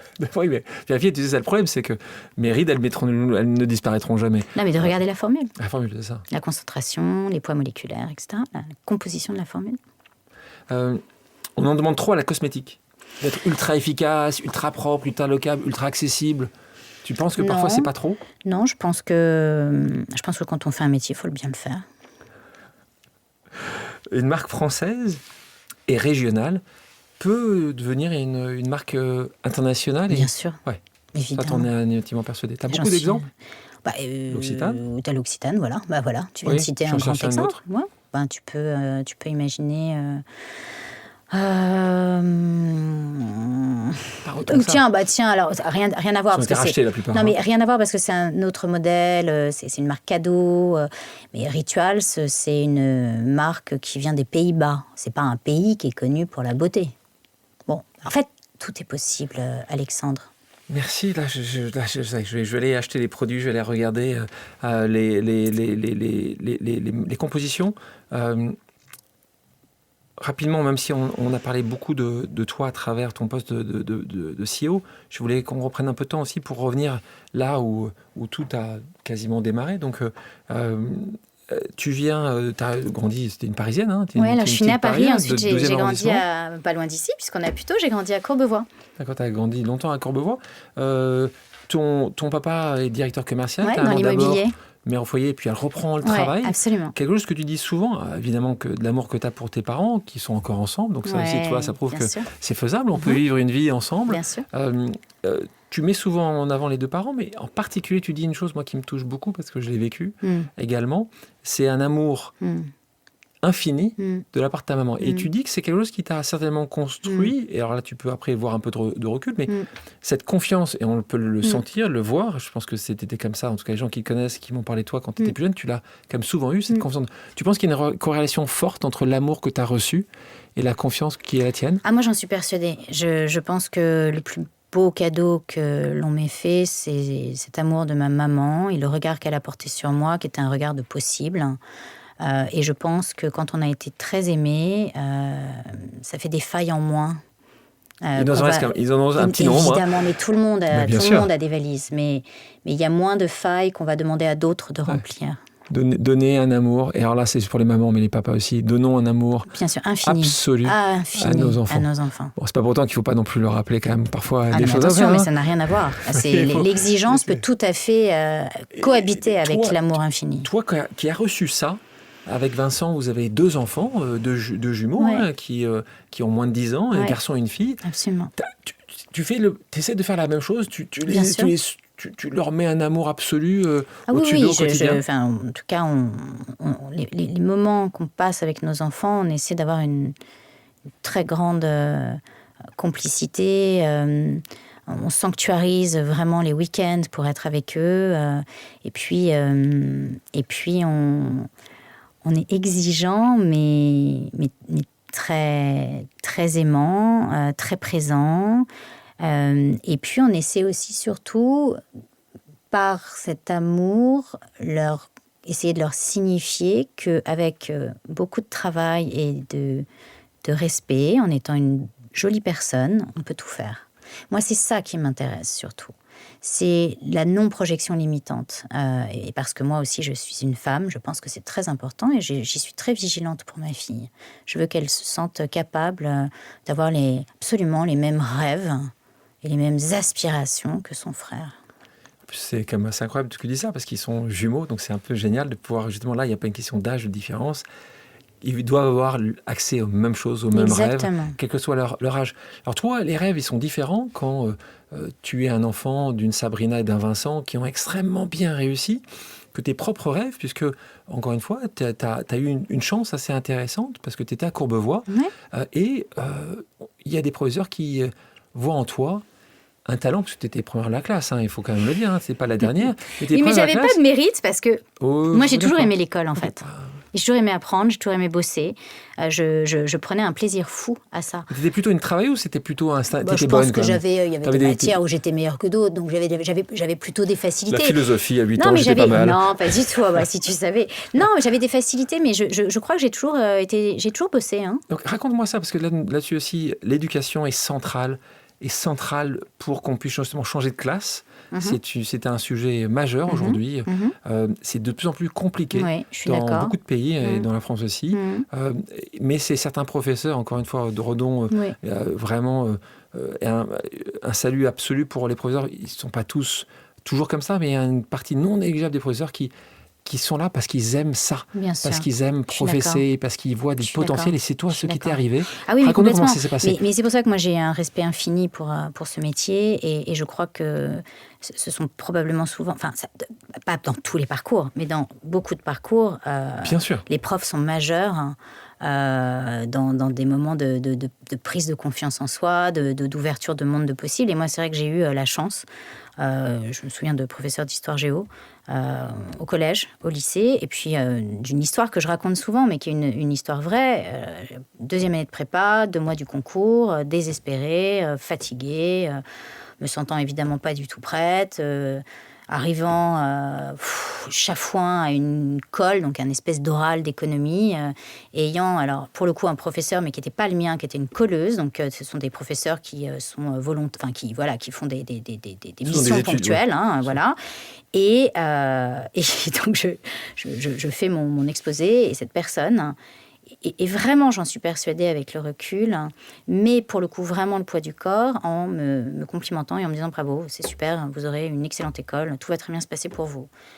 Et sincèrement, donc je ne connais pas le nom de cette personne, je ne l'ai jamais revue, je ne la reverrai probablement jamais, mais je veux raconter cette histoire parce que je veux que tout le monde comprenne que cette personne a été hyper importante pour moi, parce qu'à un moment où, pour le coup, ce qui m'arrive rarement, je n'y croyais plus, il y a eu cette main secourable qui a fait que je me suis dit, ah bon, mais si elle me dit que c'est possible, alors c'est peut-être possible. Et elle m'a redonné un élan colossal. Et dans cette histoire, il y a aussi ce que moi je considère être, alors tu vois, quand on dit toujours le management, le leadership, ce que moi je considère être le leadership, c'est toujours systématiquement redonner l'énergie, redonner le cap et montrer aux gens que c'est possible et essayer au maximum de tirer tout le monde par le haut. Avant qu'on arrive à ces années de prépa, tu es dans un collège à Courbevoie, et là, Agnières. Et je pars au lycée à Neuilly, au lycée Pasteur. Voilà, qui est évidemment un très bon lycée. Et là, je découvre l'existence des classes préparatoires. Classes préparatoires, mais aussi ce qui se passe, c'est que là, tu te retrouves, et raconte-nous comment ça se passe, qui peut être le cas parfois d'un certain nombre de personnes où c'est d'une classe différente. Là, je ne parle pas de classe, je parle d'une classe sociale différente. Tu viens d'un endroit qui n'est pas très éloigné. Oui, alors quand même, tellement, non, qui est quand même pas si éloigné. Mais effectivement, codes, mais effectivement à Pasteur, il y a peut-être plus d'une catégorie socio-professionnelle de cadres sup, de dirigeants d'entreprise, de grands avocats, etc. Bon. D'ailleurs, c'est toi qui dis, il faut avoir deux choses, l'adaptabilité absolue et la préservation de sa singularité. Ça vient de toi, c'est pas moi qui l'ai dit. C'est que tu arrives là, et ce qui est intéressant, c'est que c'est arrivé à d'autres moments dans ta vie. C'est un moment où on ne t'attend pas là. Non, mais c'est pas non plus totalement insurmontable. Je pense qu'en plus, tu as des phénomènes de protection très jeunes qui font que soit tu t'adaptes, soit tu t'exclus. Moi, j'avais la chance, mais vraiment, je le dis, la chance d'aimer l'école, et d'avoir des facilités qui ont fait que mon adaptation, elle a été très, très simple. Et puis, c'est là où, du coup, je me suis dit, comme tout le monde fait une classe préparatoire, finalement, c'est quoi ce machin ? Ça a l'air hyper intéressant. Je vais être très honnête avec toi, étant pas du tout claire sur ce que je veux faire de ma vie professionnelle. En vérité, c'est quand même un choix assez confortable parce qu'on diffère le choix très longtemps. Ouais. Parce qu'on fait une classe prépa, puis on fait une école de commerce, puis on se laisse le temps de réfléchir à ce qu'on veut faire derrière. Mais qu'est-ce que tu avais en toi ? Parce que l'excellence académique. Pour moi, ce que j'ai compris, c'est que toi, ce que tu aimais, c'est la philosophie. Oui, plutôt les sciences sociales. Ouais. Donc, dans l'absolu, quand je te retrouve, si j'étais avec toi à 18 ans, si je te dis, tiens, qu'est-ce que tu veux faire ? Tu m'aurais dit quoi à 18 ans ? Plutôt prof. Prof, hein. Et puis après, prof de philo, prof de quoi ? Oui, plutôt. Alors, prof de philo ou d'histoire géo, tu vois. L'histoire géo, j'adorais ça. Quelle période d'histoire, toi ? J'aime énormément de choses. J'adore le XXe siècle. Je suis fascinée par les deux guerres, les deux grandes guerres. Je pense que je suis fascinée par le 19e siècle aussi, la belle époque, l'industrialisation. Enfin, c'est un moment dingue. Les premières réflexions sociales, le démarrage de la protection qui amènera ensuite, après la guerre, tous ces sujets de sécurité sociale, etc. C'est des grands moments d'avancée civilisationnelle. Voilà, ça c'est ce que j'ai toujours beaucoup aimé. Toute la littérature connexe à ça, d'ailleurs, tu vois. Moi, j'ai eu mes années Zola, mes années Balzac sur le Second Empire, la belle époque. Je trouve ça absolument passionnant. Enfin, c'est des moments délicieux. Et puis après, ça aurait pu être ça, ton métier. Ça aurait pu être ça. Et puis avec surtout, je me suis rendu compte un peu plus tard, quand j'ai intégré et que j'ai donné des cours, qu'en fait, j'adorais donner des cours. Et puis, j'adorais, pareil, moi, je te dis, j'ai besoin d'impact. Donc, je voyais ces élèves que j'arrivais à faire intégrer, que j'arrivais à faire progresser, que j'adorais, à qui je faisais aimer des matières dans lesquelles ils pensaient qu'ils étaient profondément nuls. Donc, je trouve ça génial. En fait, tout est possible. Si on y met la passion, si on y met le temps, si on y met encore une fois le poids du corps et si on s'intéresse réellement aux gens, je crois qu'on peut faire des choses formidables et amener tout le monde à un niveau d'éveil extraordinaire. Et je crois que c'est ça qui m'intéresse et que je trouve extraordinaire dans les métiers de prof, quoi. Tu pourrais faire un bon coach, hein, en tout cas. Si Écoute, tu veux peut-être, faire le métier peut-être après. un jour. Alors, toi, tu dis quelque chose d'assez juste. Tu dis les métiers passion. Il faut qu'on puisse te le permettre. En fait, les métiers passion, c'est pas tout le monde. Je pense qu'en arrivant en école de commerce, et en l'occurrence à HEC, j'ai découvert un champ des possibles que probablement je connaissais moins parce que j'avais pas réfléchi à tous ces métiers avant, de facto. Et en fait, je me suis dit que le monde du business pouvait quand même être intéressant. Mais je l'ai découvert tard. Mais je me suis de facto, de par mon environnement, dirigée à autre chose. Ce qui ne veut pas dire qu'un jour, d'ailleurs, je ne repenserai pas à être prof ou à donner des cours. Mais à ces âges-là, tu es quand même assez poreux dans ton contexte. Et mon contexte immédiat, c'était une école de commerce, des gamins, des jeunes qui se destinaient plutôt à des métiers commerciaux, financiers, et que j'ai embrassé ça aussi par curiosité. Et c'est comme ça que je me suis retrouvée à travailler dans le monde des cosmétiques. J'avais pas une vocation à travailler dans le monde des cosmétiques. Peut-être qu'il y en a, mais il y en a assez peu, je pense, en vérité. C'est ça qui est intéressant pour nous toutes et nous tous. Ça s'appelle le destin, c'est de la vie, elle t'amène quelque part et tu imagines. Oui, et c'est la chance. Là, et c'est la chance. Aux États-Unis, tu as rencontré ton mari en première année d'école. Bien sûr, mais moi je crois beaucoup à ça. Je crois que rien n'est jamais écrit et que la vie est évidemment façonnée par les contextes et les rencontres. Et que moi je suis quelqu'un qui adore l'optionnalité. J'aime beaucoup donc tu crois pas au destin. Me donner des options qui permettent de se dire que tout est toujours possible. Mais tu ne penses pas que l'option que tu as prise a déjà été prévue ? Peut-être. Moi, je suis une grande existentialiste. Moi, je crois qu'on façonne sa vie. Je crois qu'on fait des choix structurants. Je ne crois pas que tout est préécrit, sinon c'est terrible. Et quelque chose que tu dis qui est assez rare, dans l'absolu, mais qui est très rare des femmes qui ont réussi, c'est ce syndrome de l'imposteur. Tu dis, je ne l'ai jamais eu. Tout à fait.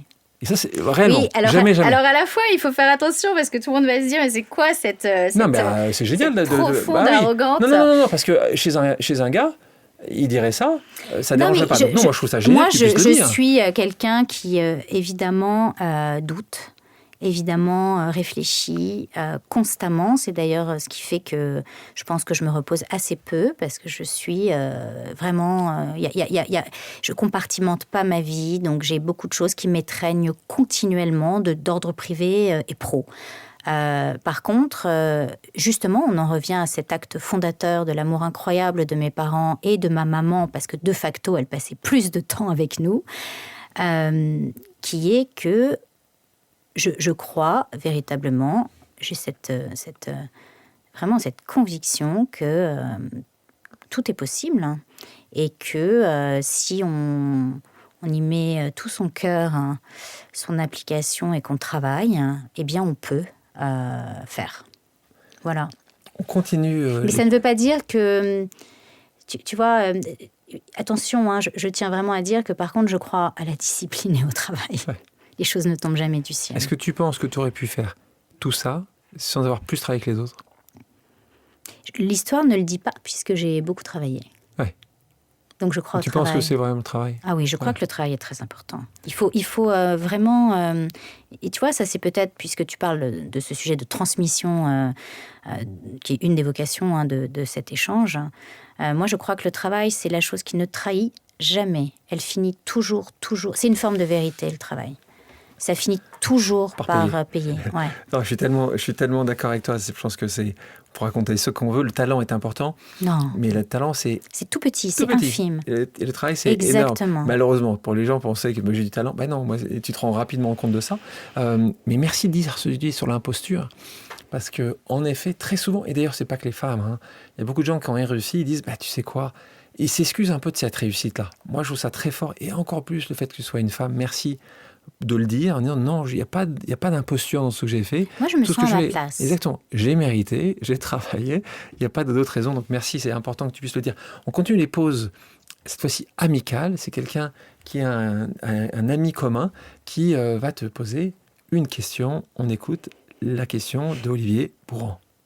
Salut Sabrina, c'est Olivier Broran. En dehors d'être une dirigeante et une entrepreneur hors norme, tu es probablement sur le podium des femmes que j'ai rencontrées qui ont indéniablement une personnalité et un charisme très marqués. Cela étant d'ailleurs probablement la raison du succès. Toi qui aimes la psychologie, entre autres, selon toi, quels ont été les triggers, les moments de vie, les expériences qui ont construit et forgé ce caractère chez toi? Et comment est-ce que tu appréhendes le sujet avec tes enfants, qui ont la chance assez rare, mais aussi la difficulté d'avoir une maman dont la présence est, disons, imposante? Bon podcast avec Alexandre. Donc alors, Olivier essaie de me faire un deuxième message qui est « je prends beaucoup de place ». C'est ça, Olivier? Imposante, je ne sais pas si c'est beaucoup de place, mais en tout cas, et c'est une réalité. Je pense que les parents qui nous écoutent, quand ils ont une certaine position, parfois, il faut que les enfants, comment les enfants peuvent vivre, ça c'est sa seconde question. Et Olivier, il en parle aussi bien que lui aussi. Tu connais Olivier. D'ailleurs, pour ceux qui n'ont pas écouté Olivier était ici il y a quelques ans de ça. Ils pouvaient écouter aussi le podcast avec Olivier Bourran, qui a monté une histoire exceptionnelle. Une boîte de conseils qui s'appelle Mantoux, de rien à une boîte qui fait plus d'1 milliard, parce que les chiffres sont annoncés. Et c'est assez impressionnant. Très chouette. Un mec assez incroyable avec son épouse également. Absolument. Donc, il te pose cette question-là. Est-ce qu'il y a un trigger? Est-ce qu'il y a un moment, quelque chose, un moment, un instant? Écoute, non. Moi, je crois que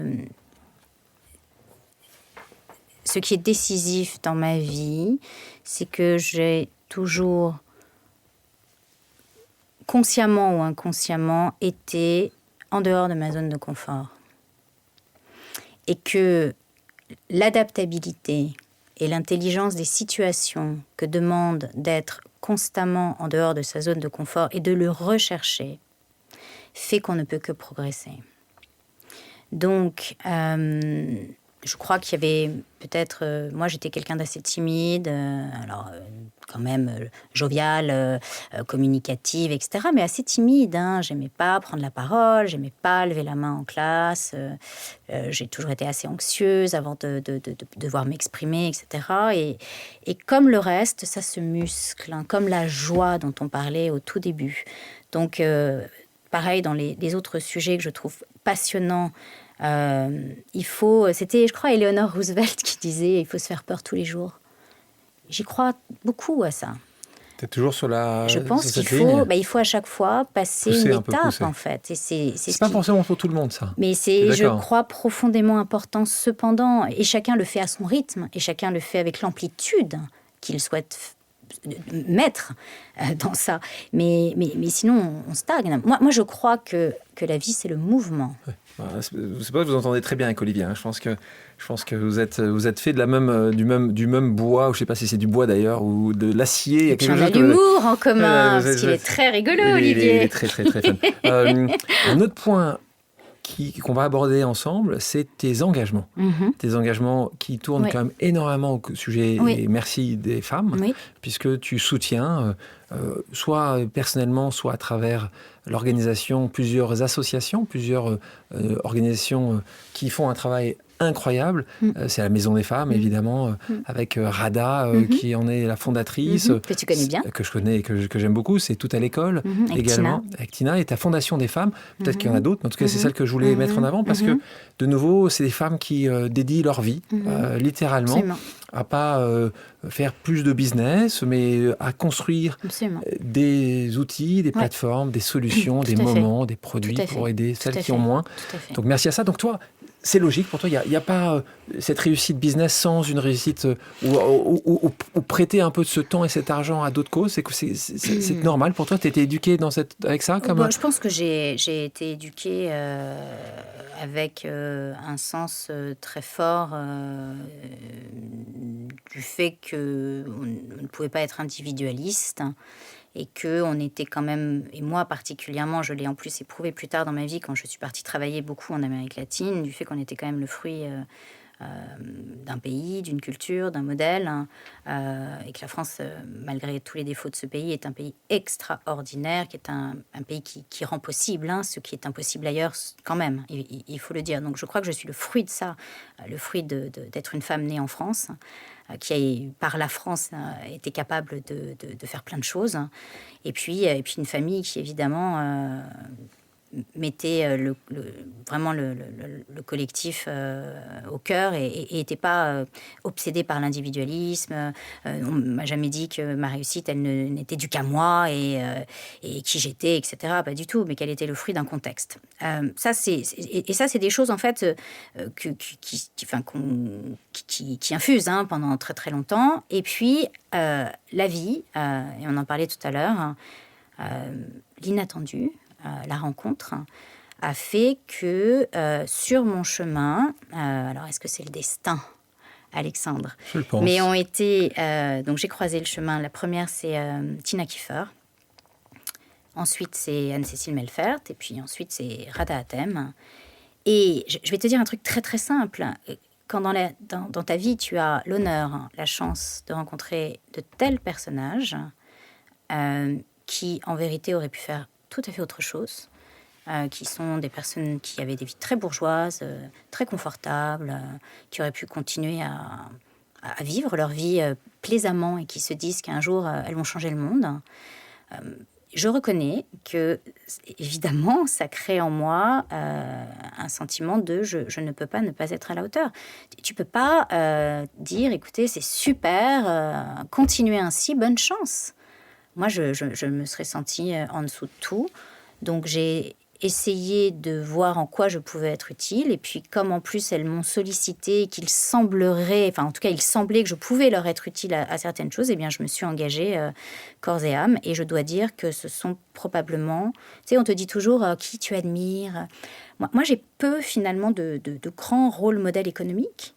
Mais alors vraiment, j'ai ces femmes-là, Tina, Rada, absolument, qui sont mes grands modèles d'engagement, de détermination, de courage, et puis de faire advenir ce qui était totalement impossible. Tu sais, quand on te dit toujours « Ah non, mais fais pas ça parce que ce sera pas possible ». Bah, moi, en fait, j'ai vu de mes yeux vus des femmes qui ont fait des choses qui étaient totalement impossibles et vraiment, le sort s'est acharné contre elles systématiquement et elles l'ont quand même fait. Donc, tu vois, ça factualise le fait que je crois vraiment que tout est possible. Et ces femmes me le prouvent quotidiennement.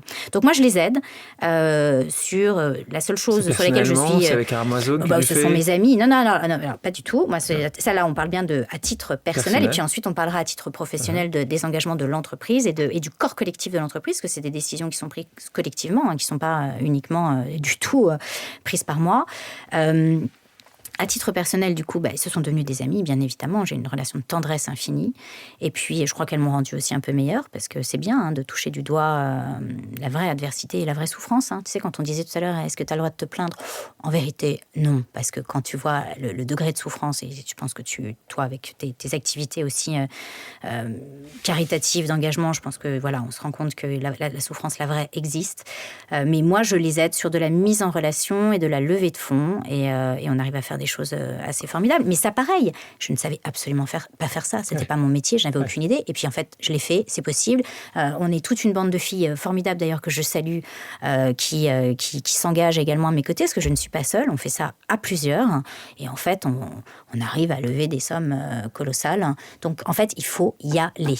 Et ensuite, à titre d'Aromazone, Aromazone a différents chantiers d'engagement. Évidemment, il y a notre territoire immédiat, donc le Vaucluse, sur lequel il y a des sujets de revégétalisation d'écoles, parce qu'il fait très très chaud et que c'est très très bétonné, figure-toi, et que donc on pense que c'est très important pour nos salariés et les collectivités locales qui nous entourent. Et puis, il y a ce grand projet de soutien. On n'est pas les seuls, encore une fois. On a réussi, et l'hôpital public de Marseille a réussi à rameuter beaucoup de gens, de partenaires, d'entrepreneurs qui se sont engagés pour doter l'hôpital public de Marseille, donc l'APHM, et le professeur Laetitia Padovani, qui est la professeure en radiologie oncologique pédiatrique de la Timone, d'une machine révolutionnaire qui va pouvoir soigner les cancers pédiatriques avec moins de récidives à l'âge adulte. Il fallait trouver 3 millions d'euros pour incuber cette machine. Et on a tous collectivement, avec Aromazone et évidemment avec notre actionnaire, décidé de s'engager.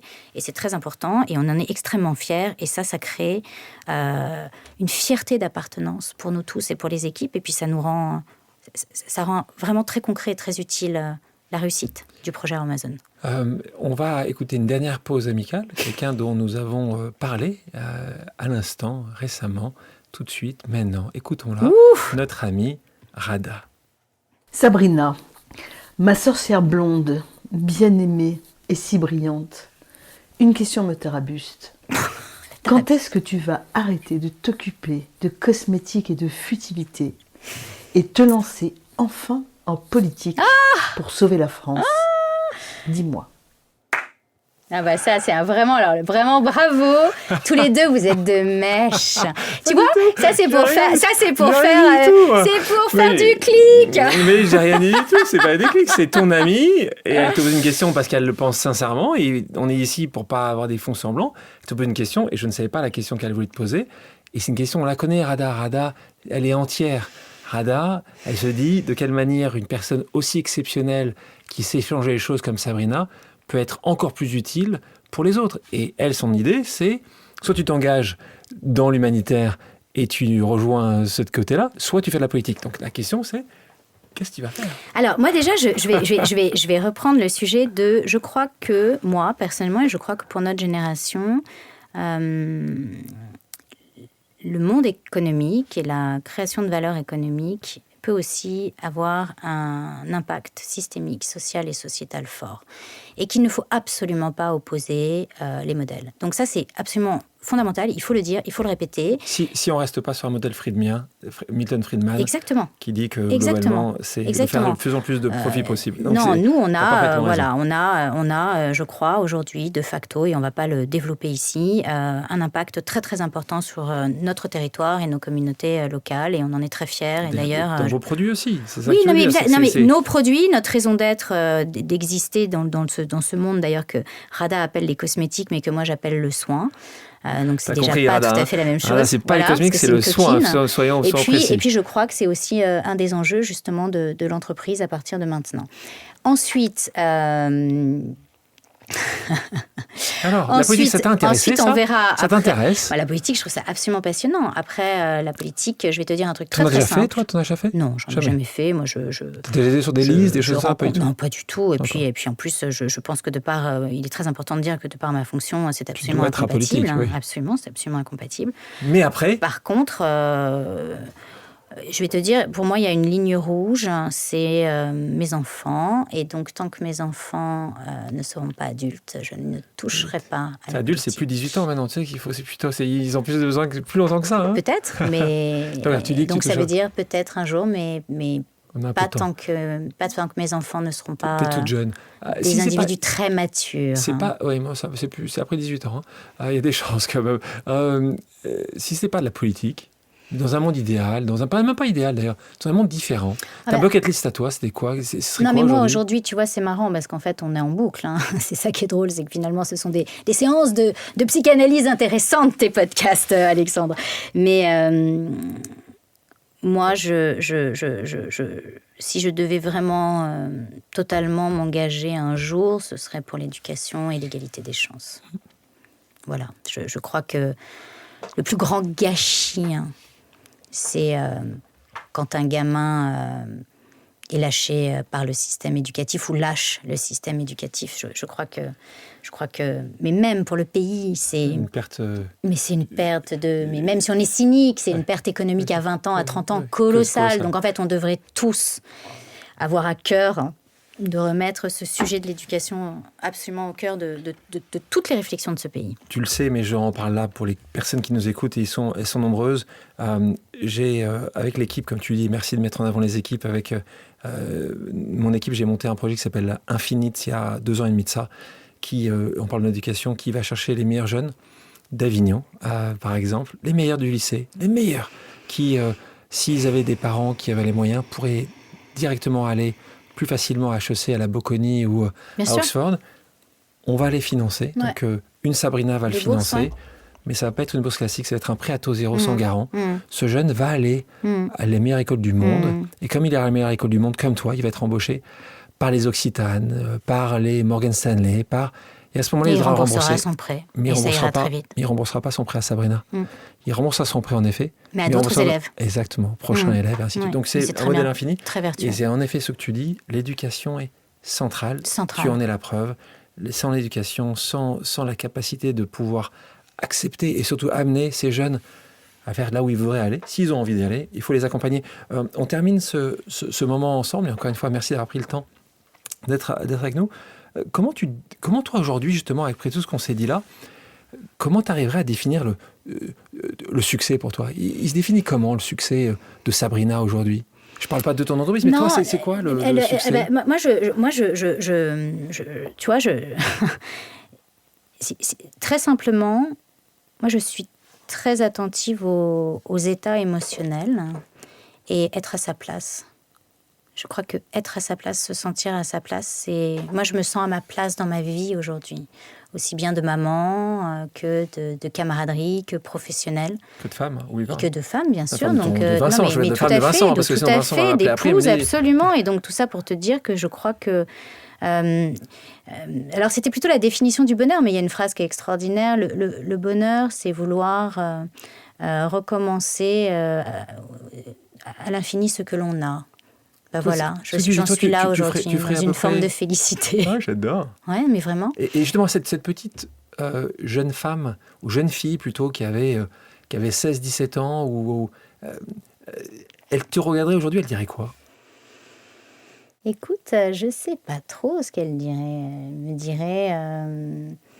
dirait que j'ai probablement eu raison d'y croire. Et de garder la foi même quand on ne croyait pas en moi.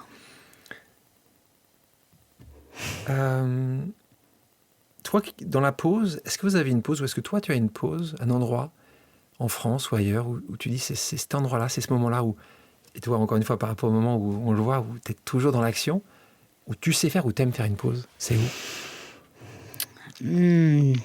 J'ai peu de pauses, moi, Alexandre, si je suis très honnête, parce que pareil, il ne faut pas mentir. Non, là où je me ressource, c'est avec mes enfants en famille le week-end, et j'essaie de sanctuariser mes week-ends pour me ressourcer avec mes enfants et mon mari en famille. Tu as raison, heureusement que tu as rajouté Vincent. Non, mais bien sûr, en famille. En famille. Dernière question, toi qui es maintenant passé sur ce moment...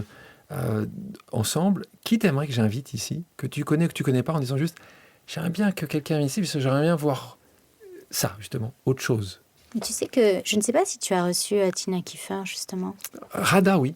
Mais pas Tina. Donc tu penses qu'il faudrait ce serait formidable. Hein. Et en plus, Tina a donc des écoles, enfin une école, de la maternelle jusqu'au lycée, et ensuite même des écoles de préparation à certains métiers dans différents domaines. Je ne veux pas dire de bêtises, mais tu sais, c'est, je crois, 1500 gamines scolarisées par an qu'elle porte intégralement, avec un internat, avec un dispensaire intégré. Donc, c'est vraiment un mode opératoire remarquable. Elle en a fait probablement la meilleure école du Cambodge.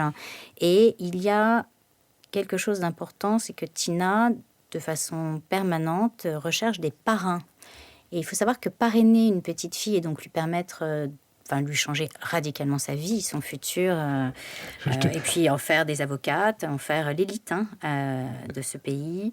Je ne veux pas te dire de bêtises, mais je crois que c'est 30 € par mois à peu près, donc je crois que ça doit faire 16 € net défiscalisés. Et donc il faut que les gens sachent que pour 16 € par mois défiscalisés, on change la vie pour de vrai, d'une petite fille à l'autre bout du monde. Donc ça, je pense que ça mérite d'être raconté. Et encore une fois, cette femme a absolument tout lâché, alors qu'elle était au sommet de la gloire. C'était une journaliste très connue, elle était patronne de Marie-Claire, elle était présentatrice télé à succès. Et puis elle a absolument tout plaqué pour aller s'occuper de gamins à l'autre bout du monde. Donc, ça mérite que tu la rencontres. Bravo Tina. Et encore une fois, ceux qui veulent écouter l'histoire de Rada, qui était ici quelques temps de ça, avec son histoire aussi. Et merci de les mettre en avant, ces femmes exceptionnelles qui ont décidé, comme tu le dis, de dédier leur vie à d'autres personnes qui sont en plus grande difficulté. Et à changer le monde, Alexandre. Et à Moi, je aider crois à qu'on peut changer le changer le monde. Exactement. Et merci de parler de ta maman comme tu en parles. Merci de parler de l'amour absolu que tu as reçu, qui fait que tu es la femme que tu es, qui est forte, qui sait ce qu'elle veut. Merci de dire que le syndrome d'imposteur n'est pas une obligation quand tu réussis, en particulier quand tu es une femme. Merci ces messages-là. Et voilà. Et puis. Et si tu me le permets, je voudrais peut-être dire que j'embrasse tendrement, profondément toutes mes équipes Aromazone, parce que on a beaucoup parlé d'Aromazone. Et ce projet, c'est pas que mon projet. C'est vraiment une équipe remarquable, engagée, dédiée et fière. Et c'est grâce à ce collectif qu'on a réussi ce qu'on a réussi. Bon, ben voilà, on embrasse l'équipe d'Aromazone et merci à toi, Sabrina. À bientôt. Merci à tous d'avoir pris le temps de faire une pause avec nous sur RCJ. J'espère que l'émission vous a plu, inspiré ou fait réfléchir.